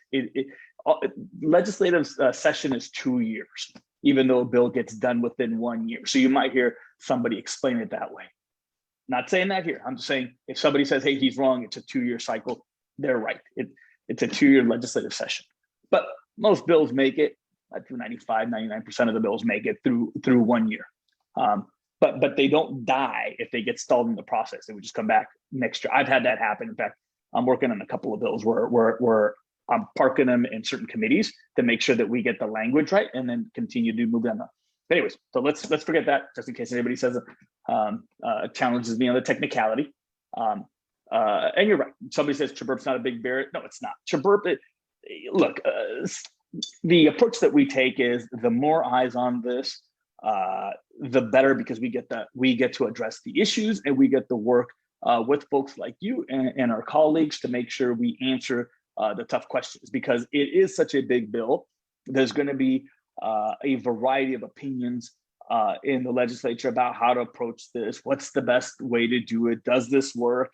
And some of you who are familiar faces and have been on other Zooms with me, or Mr. Kalra, or Mr. Lee, or others, will agree that we're going to engage with different points of view, and we're going to have to address it. Look, there may be somebody that has a point of view that can help us make it a stronger bill. That's why we're going to embrace the Chburp report, lay it out on the table, and then take a look at how to make this a better bill as we go down the path. And look, it's also fair to say that this is a very important bill, but I also want to put a plug in for lots of other good work that has been done within this area, because the chair of the Health Committee has really been a champion on helping to reduce the cost of healthcare, on helping to always figure out how to bring pharmaceutical prices down. In fact, he helped us a couple of years ago to make sure that undocumented people's got health care. So he has been leading this work, and we're fortunate to be able to go to that committee and be able to work with him and the committee members there to try to take a look at this bill. And we feel very optimistic about it. But I wanted to at least, yes, is the chair Wood. Yes, it's Jim Wood from Northern California. Somebody put it on there. And, look, it's fair to say, look, the guy has been a progressive champion and has dedicated his entire time in the legislature to finding ways of delivering healthcare in a way that is accessible to folks, and has allied with us plenty of times to do this on a number of levels. So we're in a good place to be going in that committee, to be able to talk to committee members and the entire legislature about how to do this in the most appropriate way, and really, quite frankly, to look at diverse voices and set the best public policy together. And that's why we're encouraged that all you are participating in this to help us to do this. All right, so I was asked to talk a little bit about process. And I want to also just chime in on how important this is to me, like it is to you, and why we took on this journey together. Look, I think that when we took a look at the beginning of COVID, it wouldn't surprise you. The communities who were hardest hit were those who were at the lowest income levels, irrespective of cultural background, religion, documentation status. It hit everybody who was hurting before, but it's in particular communities of color got hit the worst during COVID. If you were low income communities, and we were a battle ram with not enough testing, we're still at a challenge with getting vaccinations. We didn't have healthcare, and that became more apparent that we needed to change the healthcare system. More and more apparent. I'm not saying it wasn't apparent before. I think we're all there, but I think when this hit, we began to realize that if not now, when? If not now, when? This entire pandemic has been hit around the central question of health. People getting sick and people dying. If not now, when? This only happens, a pandemic, we're hoping, only happens once in a lifetime, once in 100 and something years. This crisis was based on healthcare. So the conversation should be about changing a healthcare system that works for all. And this is one step in the journey of getting our healthcare system changed towards a single payer model governed by a CalCare board. And I'll just give you a couple stats in terms of my district in California. And I'll go through a 2018 report that I kind of always stick to. And I know the numbers have gotten much worse, but I'd ask you to bear with me. When we were looking at our district back in 2018, it was astonishing and heartbreaking to know that over 153,000 people in my district lived in what's considered poverty. I think that number is way too low, but the federal government has a number, so we'll just stick to that number for today. 153,000 people in my district lived on a family of four for $25,000. Same people who don't have health care, the same people who suffered the worst during COVID. And in California in the same year, we had over 5 million people who lived on an income of $25,000 for a family of four. Man, if those numbers don't shake you to your core in terms of how devastating the income inequality effects have been in California, I don't know what will. All you have to do is think 5 million people in 2018 lived at a federal poverty number. Look, between you and I, the number should be much higher, but we'll live with the number that's out there. 25,000 for a family of four and below. 5 million people and above. Unbelievable. When California had 40 million people. That means, and I know that you folks agree, but even if we gave somebody a family of 450, that's still remarkable poverty. They don't get much better under 50 for a family of four. So I wanted to kind of throw those numbers out there when you take a look at why healthcare is at the central point of changing and attacking this issue of income inequality. if those numbers don't startle you to your core, and I know they do, I don't know what else to say. We've seen these food lines grow longer and longer across California. We've seen the homeless population grow right before our eyes. And we've seen people living in cars, families living in tents. Healthcare is at the core of the fight and attacking systematic oppression and this issue of income inequality. And I know that you know, and I know that I don't have to convince this crowd, but it is, healthcare is truly a human right. It really is, and it starts with people's health. I don't want to take too long, but I wanted to kind of give you what the bill does, so we arm ourselves with this, with our policy points, and that we understand the process, and then we understand why it is so necessary to begin talking about changing this healthcare system through AB 1400. But we can't stop there. I mean, some of you guys joined with us to put a bill out on the table that wants to tax millionaires their fair share. I mean, we've got to change the financial institutions that have caused so much damage in America and in our state. There's a lot of work that we've got ahead of us. I know there's a lot of other fights. I didn't want to dismiss any of the other ones that are good fights out there. I just tabled it to a couple so I don't burn up all the time for questions. But I'll leave it at that, just to kind of give you a global view and to kind of frame it, kind of our thinking, our approach, and the process. And I want to state this again, because I wouldn't be fair if the words that Ashkara doesn't keep chanting in every meeting that we have, that this is a movement of love, and we will get this done, and with arms wide open, love in our hearts, a lot of passion and grit though. So thank you very much, and I hand it back over to you folks. Thank you very much. Thank you very much. If I could quickly ask you a question, Assemblymember Santiago. In light of Miguel, please. Miguel. Okay, awesome. Please. In light of all the stark realities that you just laid out in front of us, and in light of COVID-19 and the pandemic and how it's completely wrecked communities, particularly communities of color and communities that, pretty much exist in poverty. A lot of those families that you say have to find a way to scratch and claw to survive on $25,000 a year, which is just unbelievable in this country, when you have people like, multi-millionaire billionaires living right here in the state, like you said, skirting taxes. Over 165 billionaires in the state of California, and they have made more money than is ever imaginable during a pandemic. Yes. I didn't want to get started down that path, but thanks for bringing that up. Yeah. Unbelievable.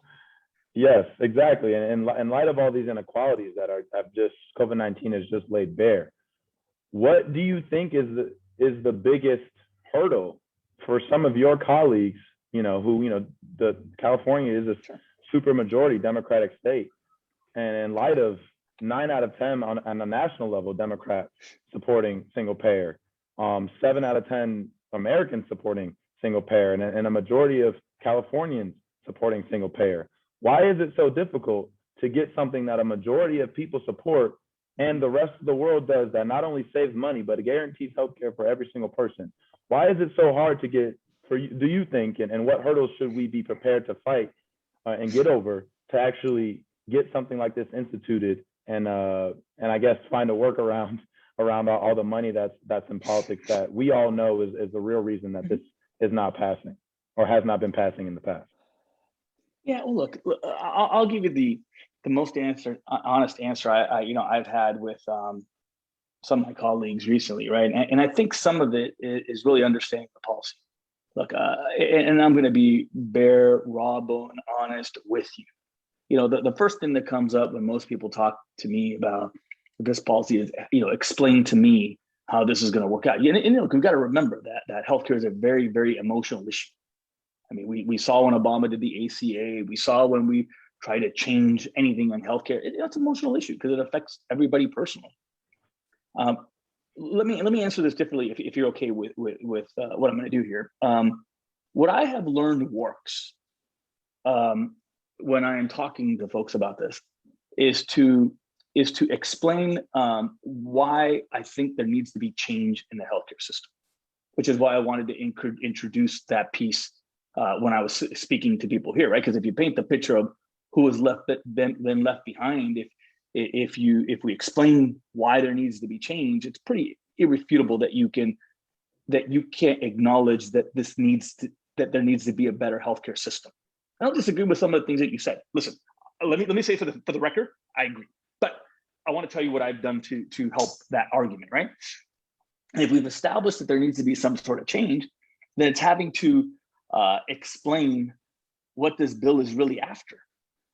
And then finally, look, I think that one of the biggest challenges that I have had is explaining some of the financing and how this would work. Those are on the policy points. I think once I've gotten past some of those pieces, it has made it much easier and more comfortable for people to get there. Let's take it with all new ideas. Look, I went through this with public banks. Yes, there was incredible force and an army of paid lobbyists against it. And it was a new concept to people, and it was hard to embrace. But I think it's understanding the idea and explaining it. Look, I think some people are just a little bit resistant to change, right? Let's be honest. But I think it's getting people to understand where we're coming from and explain the policy areas. And that's where that's what we've been leading with. And I think I think we're going to be successful. I understand your question, but I wanted to explain to you what works. Thank you. No, thank you. Are you kidding me? I'm pinching myself. You're talking to me. You know, I was going to run for a second and go get my Chargers hat. And not just one, I got two. Love that. I do, actually. It's not a lie.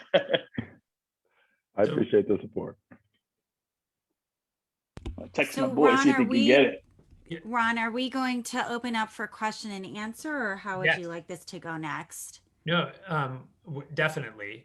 Why don't we actually start with if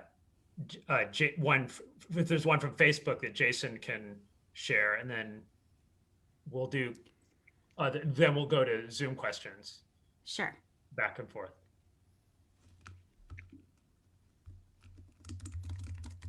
Okay, I have one here. It's not directed to either Justin or Miguel, so either one could answer. Rebecca Al asks, why does my doctor have to get permission for my treatment?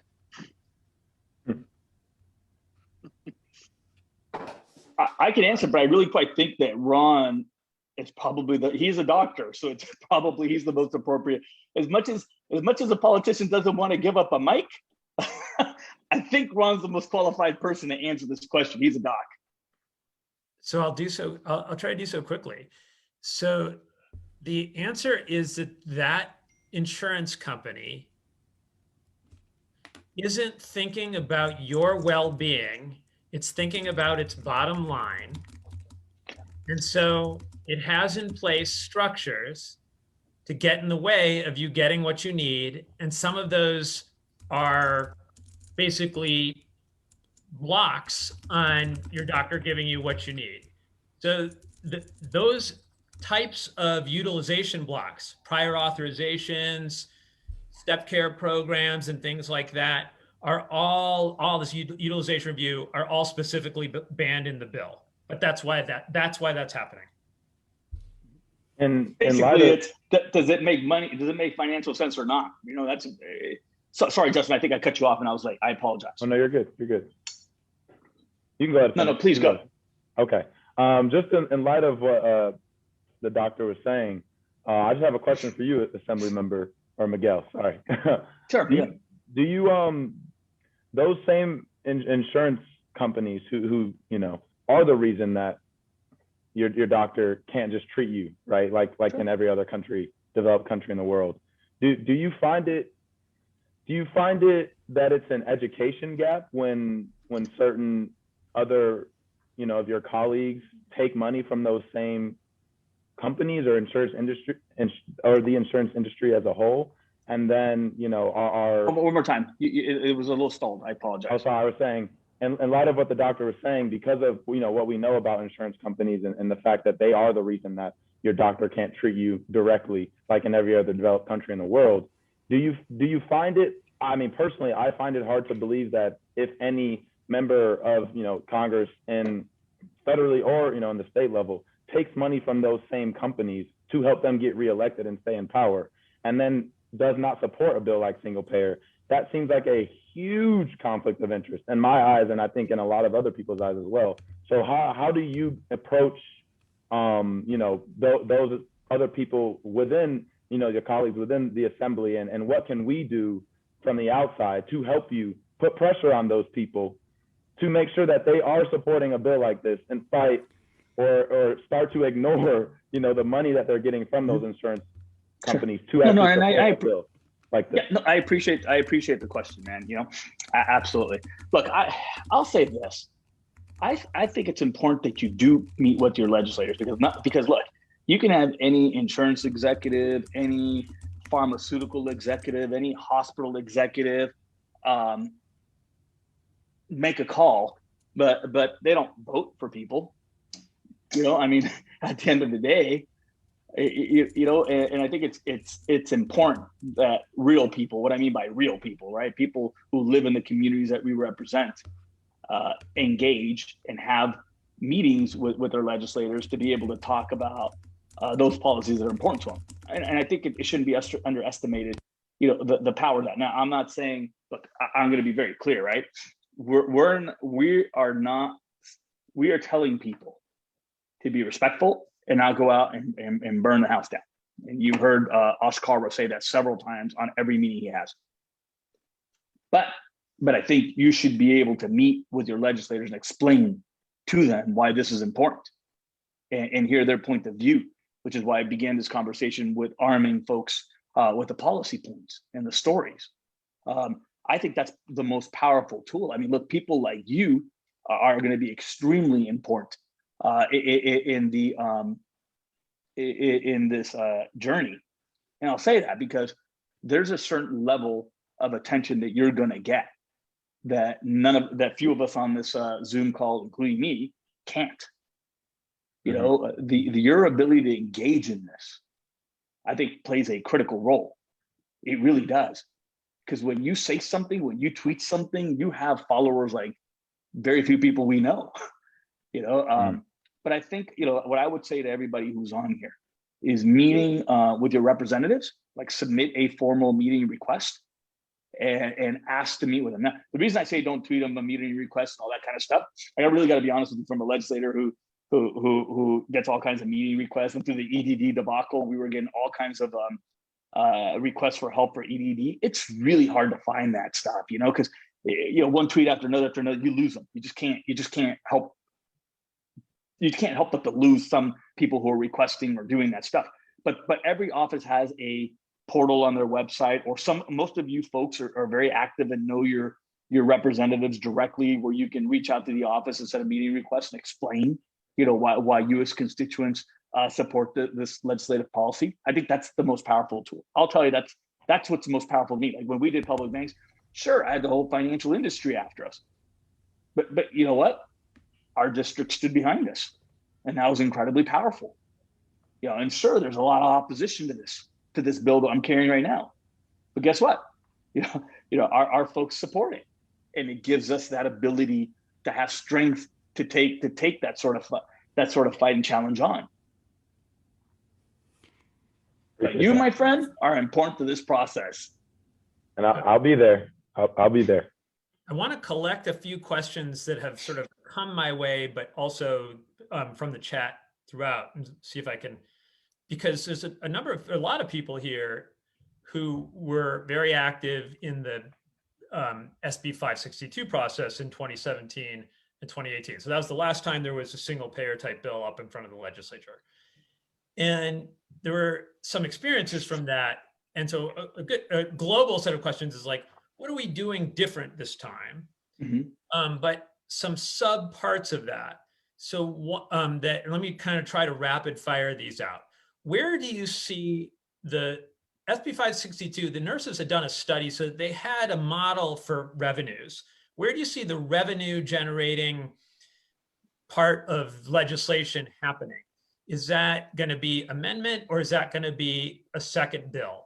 Second thing is, do you see this being a 1 or 2 year bill overall? And what can we do to try to make it be a 1 year bill in the coming developments with the Assembly Health? And finally, do you see, so we know that the speaker wasn't too keen on this bill, or on SB 562 last time. Where is he now, and what's the right approach to the speaker and to people in leadership on this bill? So I know I hit you with a bunch of questions, but I wanted. No, you did. Look, and I appreciate it. These are things that could run through people's minds.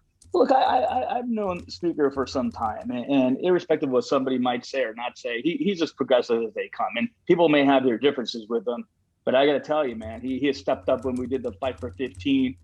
Helped us when we did pre-community college, and I could go on down the line, right? On things that happened there.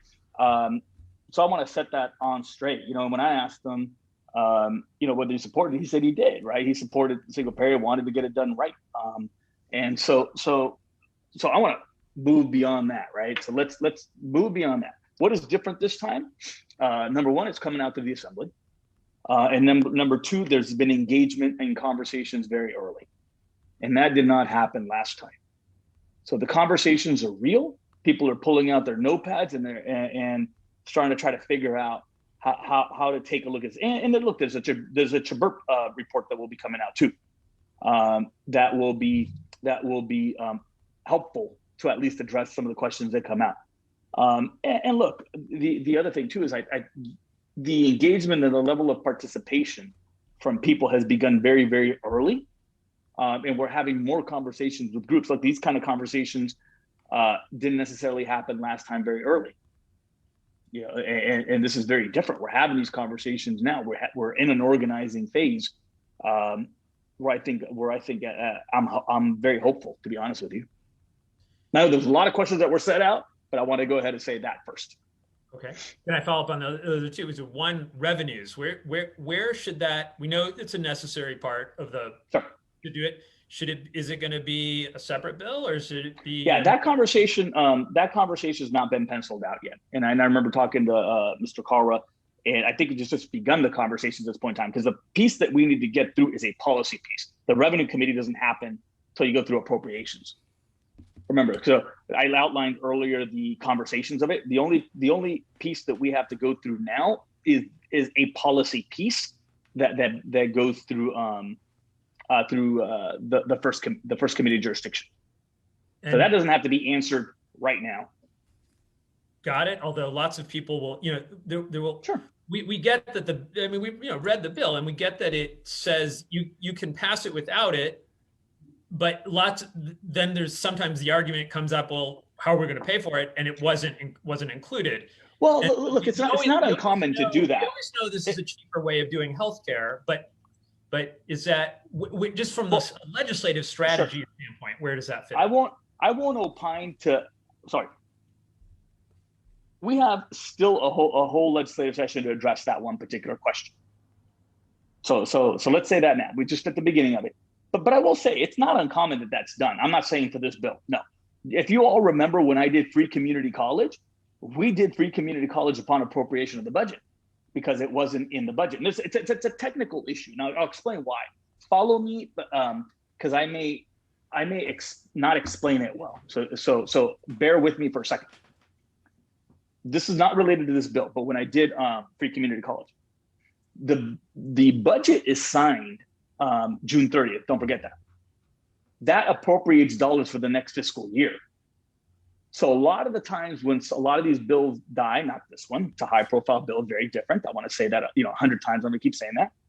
When my bill was going through in August through the Senate, by default, it should die in the governor's desk, because there is no money for what gets signed in September, because the budget's already been done for that fiscal year. Does that make sense? So July 1st to June 30th next year, there's been a fiscal budget signed. The bills get to the governor's desk by September. So by default, that budget is, and remember, they get implemented January 1st. So by default, there has got to be budget allocation or budget acknowledgement for most bills. So you sometimes hear, you know, that bills die and you wonder why they die. Well, there was no budget behind it, right? So what we did with Free Community College is we wrote in through the Senate Appropriations upon appropriations of the budget. And the reason we did this is because we gave the ability to negotiate the budget. Because remember, the governor comes out with their budget January the following year, and then they do the May revise. The legislature comes out with the budget, and we did upon appropriations of the budget. I've done this for a number of bills, not this one again, because this is very different, and it requires big pieces of things getting done.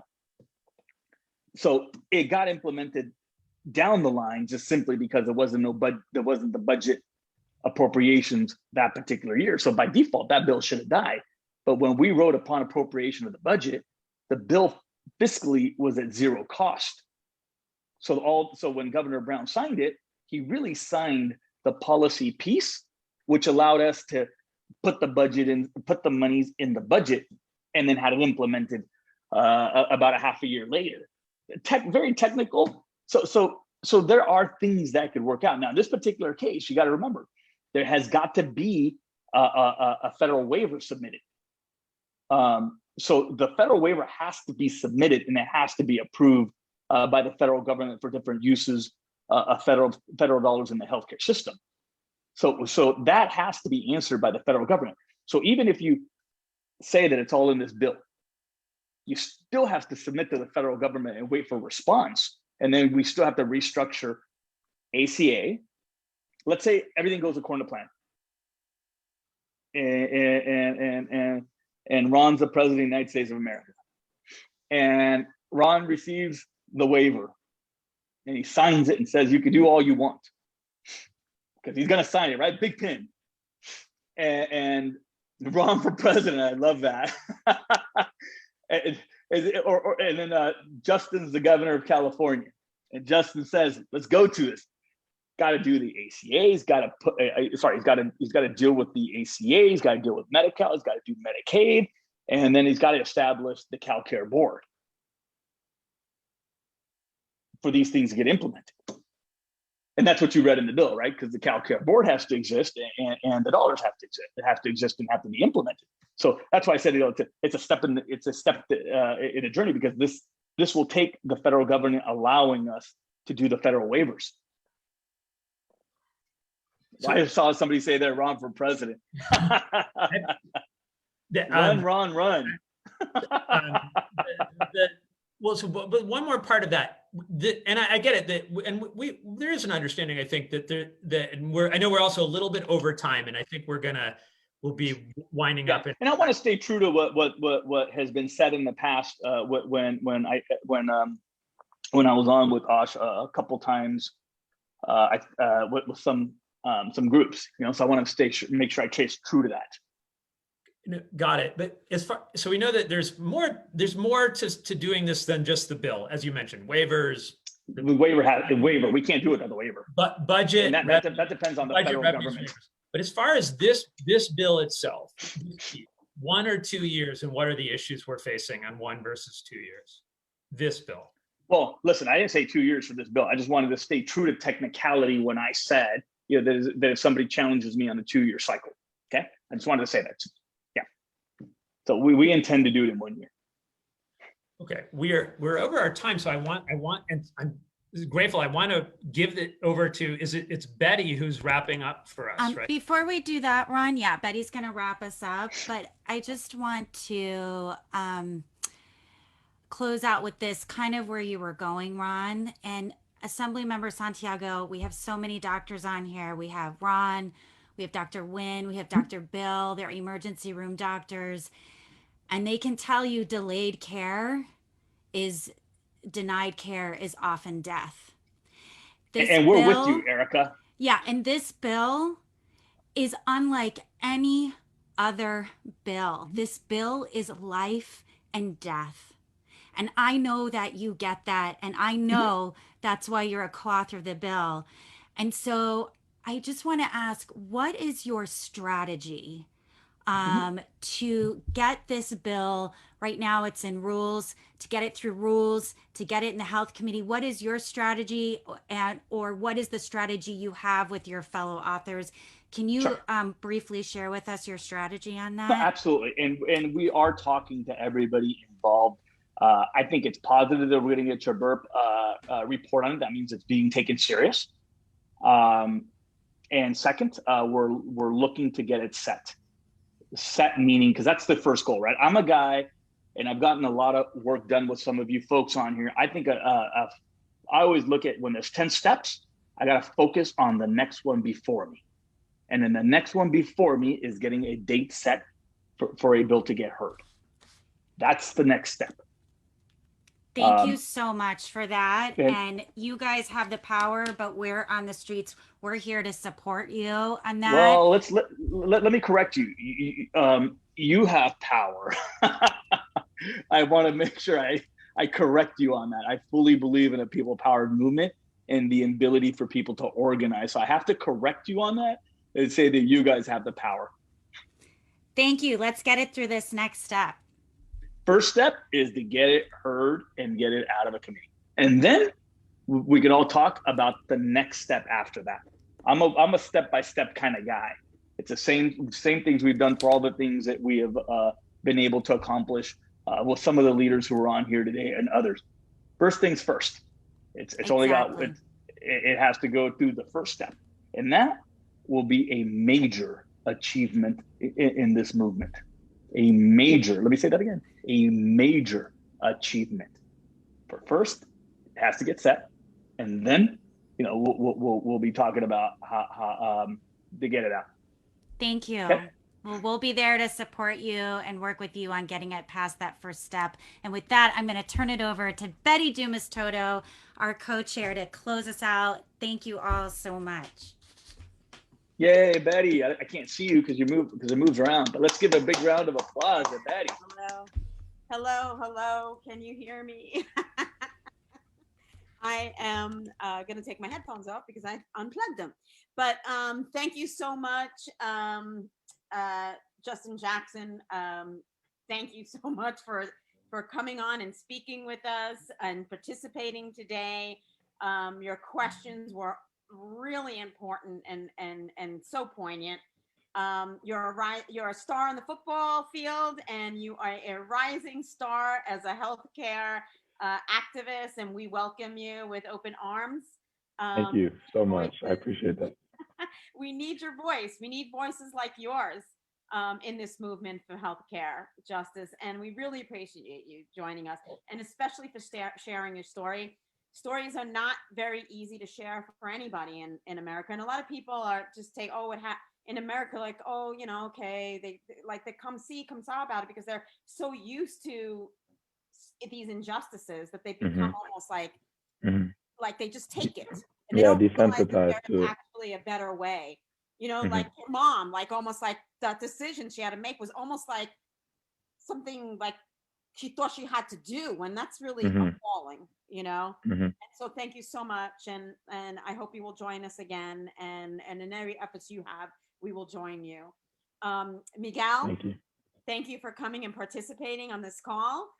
You got a lot of healthcare activists and advocates on this call, putting you to a lot of hard questions, and thank you for being a principal co-sponsor on this monumental piece of legislation.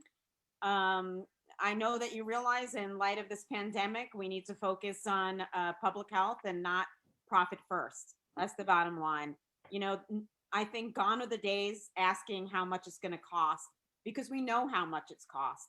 It's cost people's lives, from ordinary people that, basically ring up your groceries that have been put on the front lines as essential workers, to our frontline workers, our nurses without PPE that went, and thousands of healthcare workers have perished because we didn't focus on the public health, because that doesn't feed the bottom line.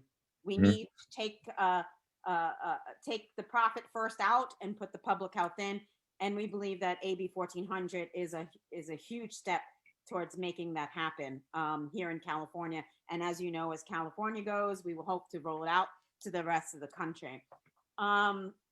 As you know, and anything I could do as Assemblyman to help you and help move this bill. We'll circle back. We'll circle back once it is set. Okay, how about that? That's awesome. So just want to let everybody know upcoming events. We do have a speak outs happening. There will be one in Inglewood, and there will be one in the San Fernando Valley and Woodland Hills. I believe someone will drop some links to our website where you could find that information. They're all happening next week on the 17th here in Woodland Hills at 1 o'clock at the Woodland Hills Recreation Center. In Inglewood, I believe it's to be determined the location of that. It's a speak out for people to speak their truths and their testimony on healthcare issues they have faced and the system we have faced. And also caravans are to follow. Testimony is number one. Testimony and testifying is extremely important to our movement. If you or anyone that you know is courageous enough to come forward with your stories of how they've been affected by our healthcare system, please go to our website and share with us and give us permission to share with others. Because when we hear people, you know, ordinary people share their stories, it's relevant. So again, thank you both for joining us. I believe that's a wrap for today, and we'll meet again.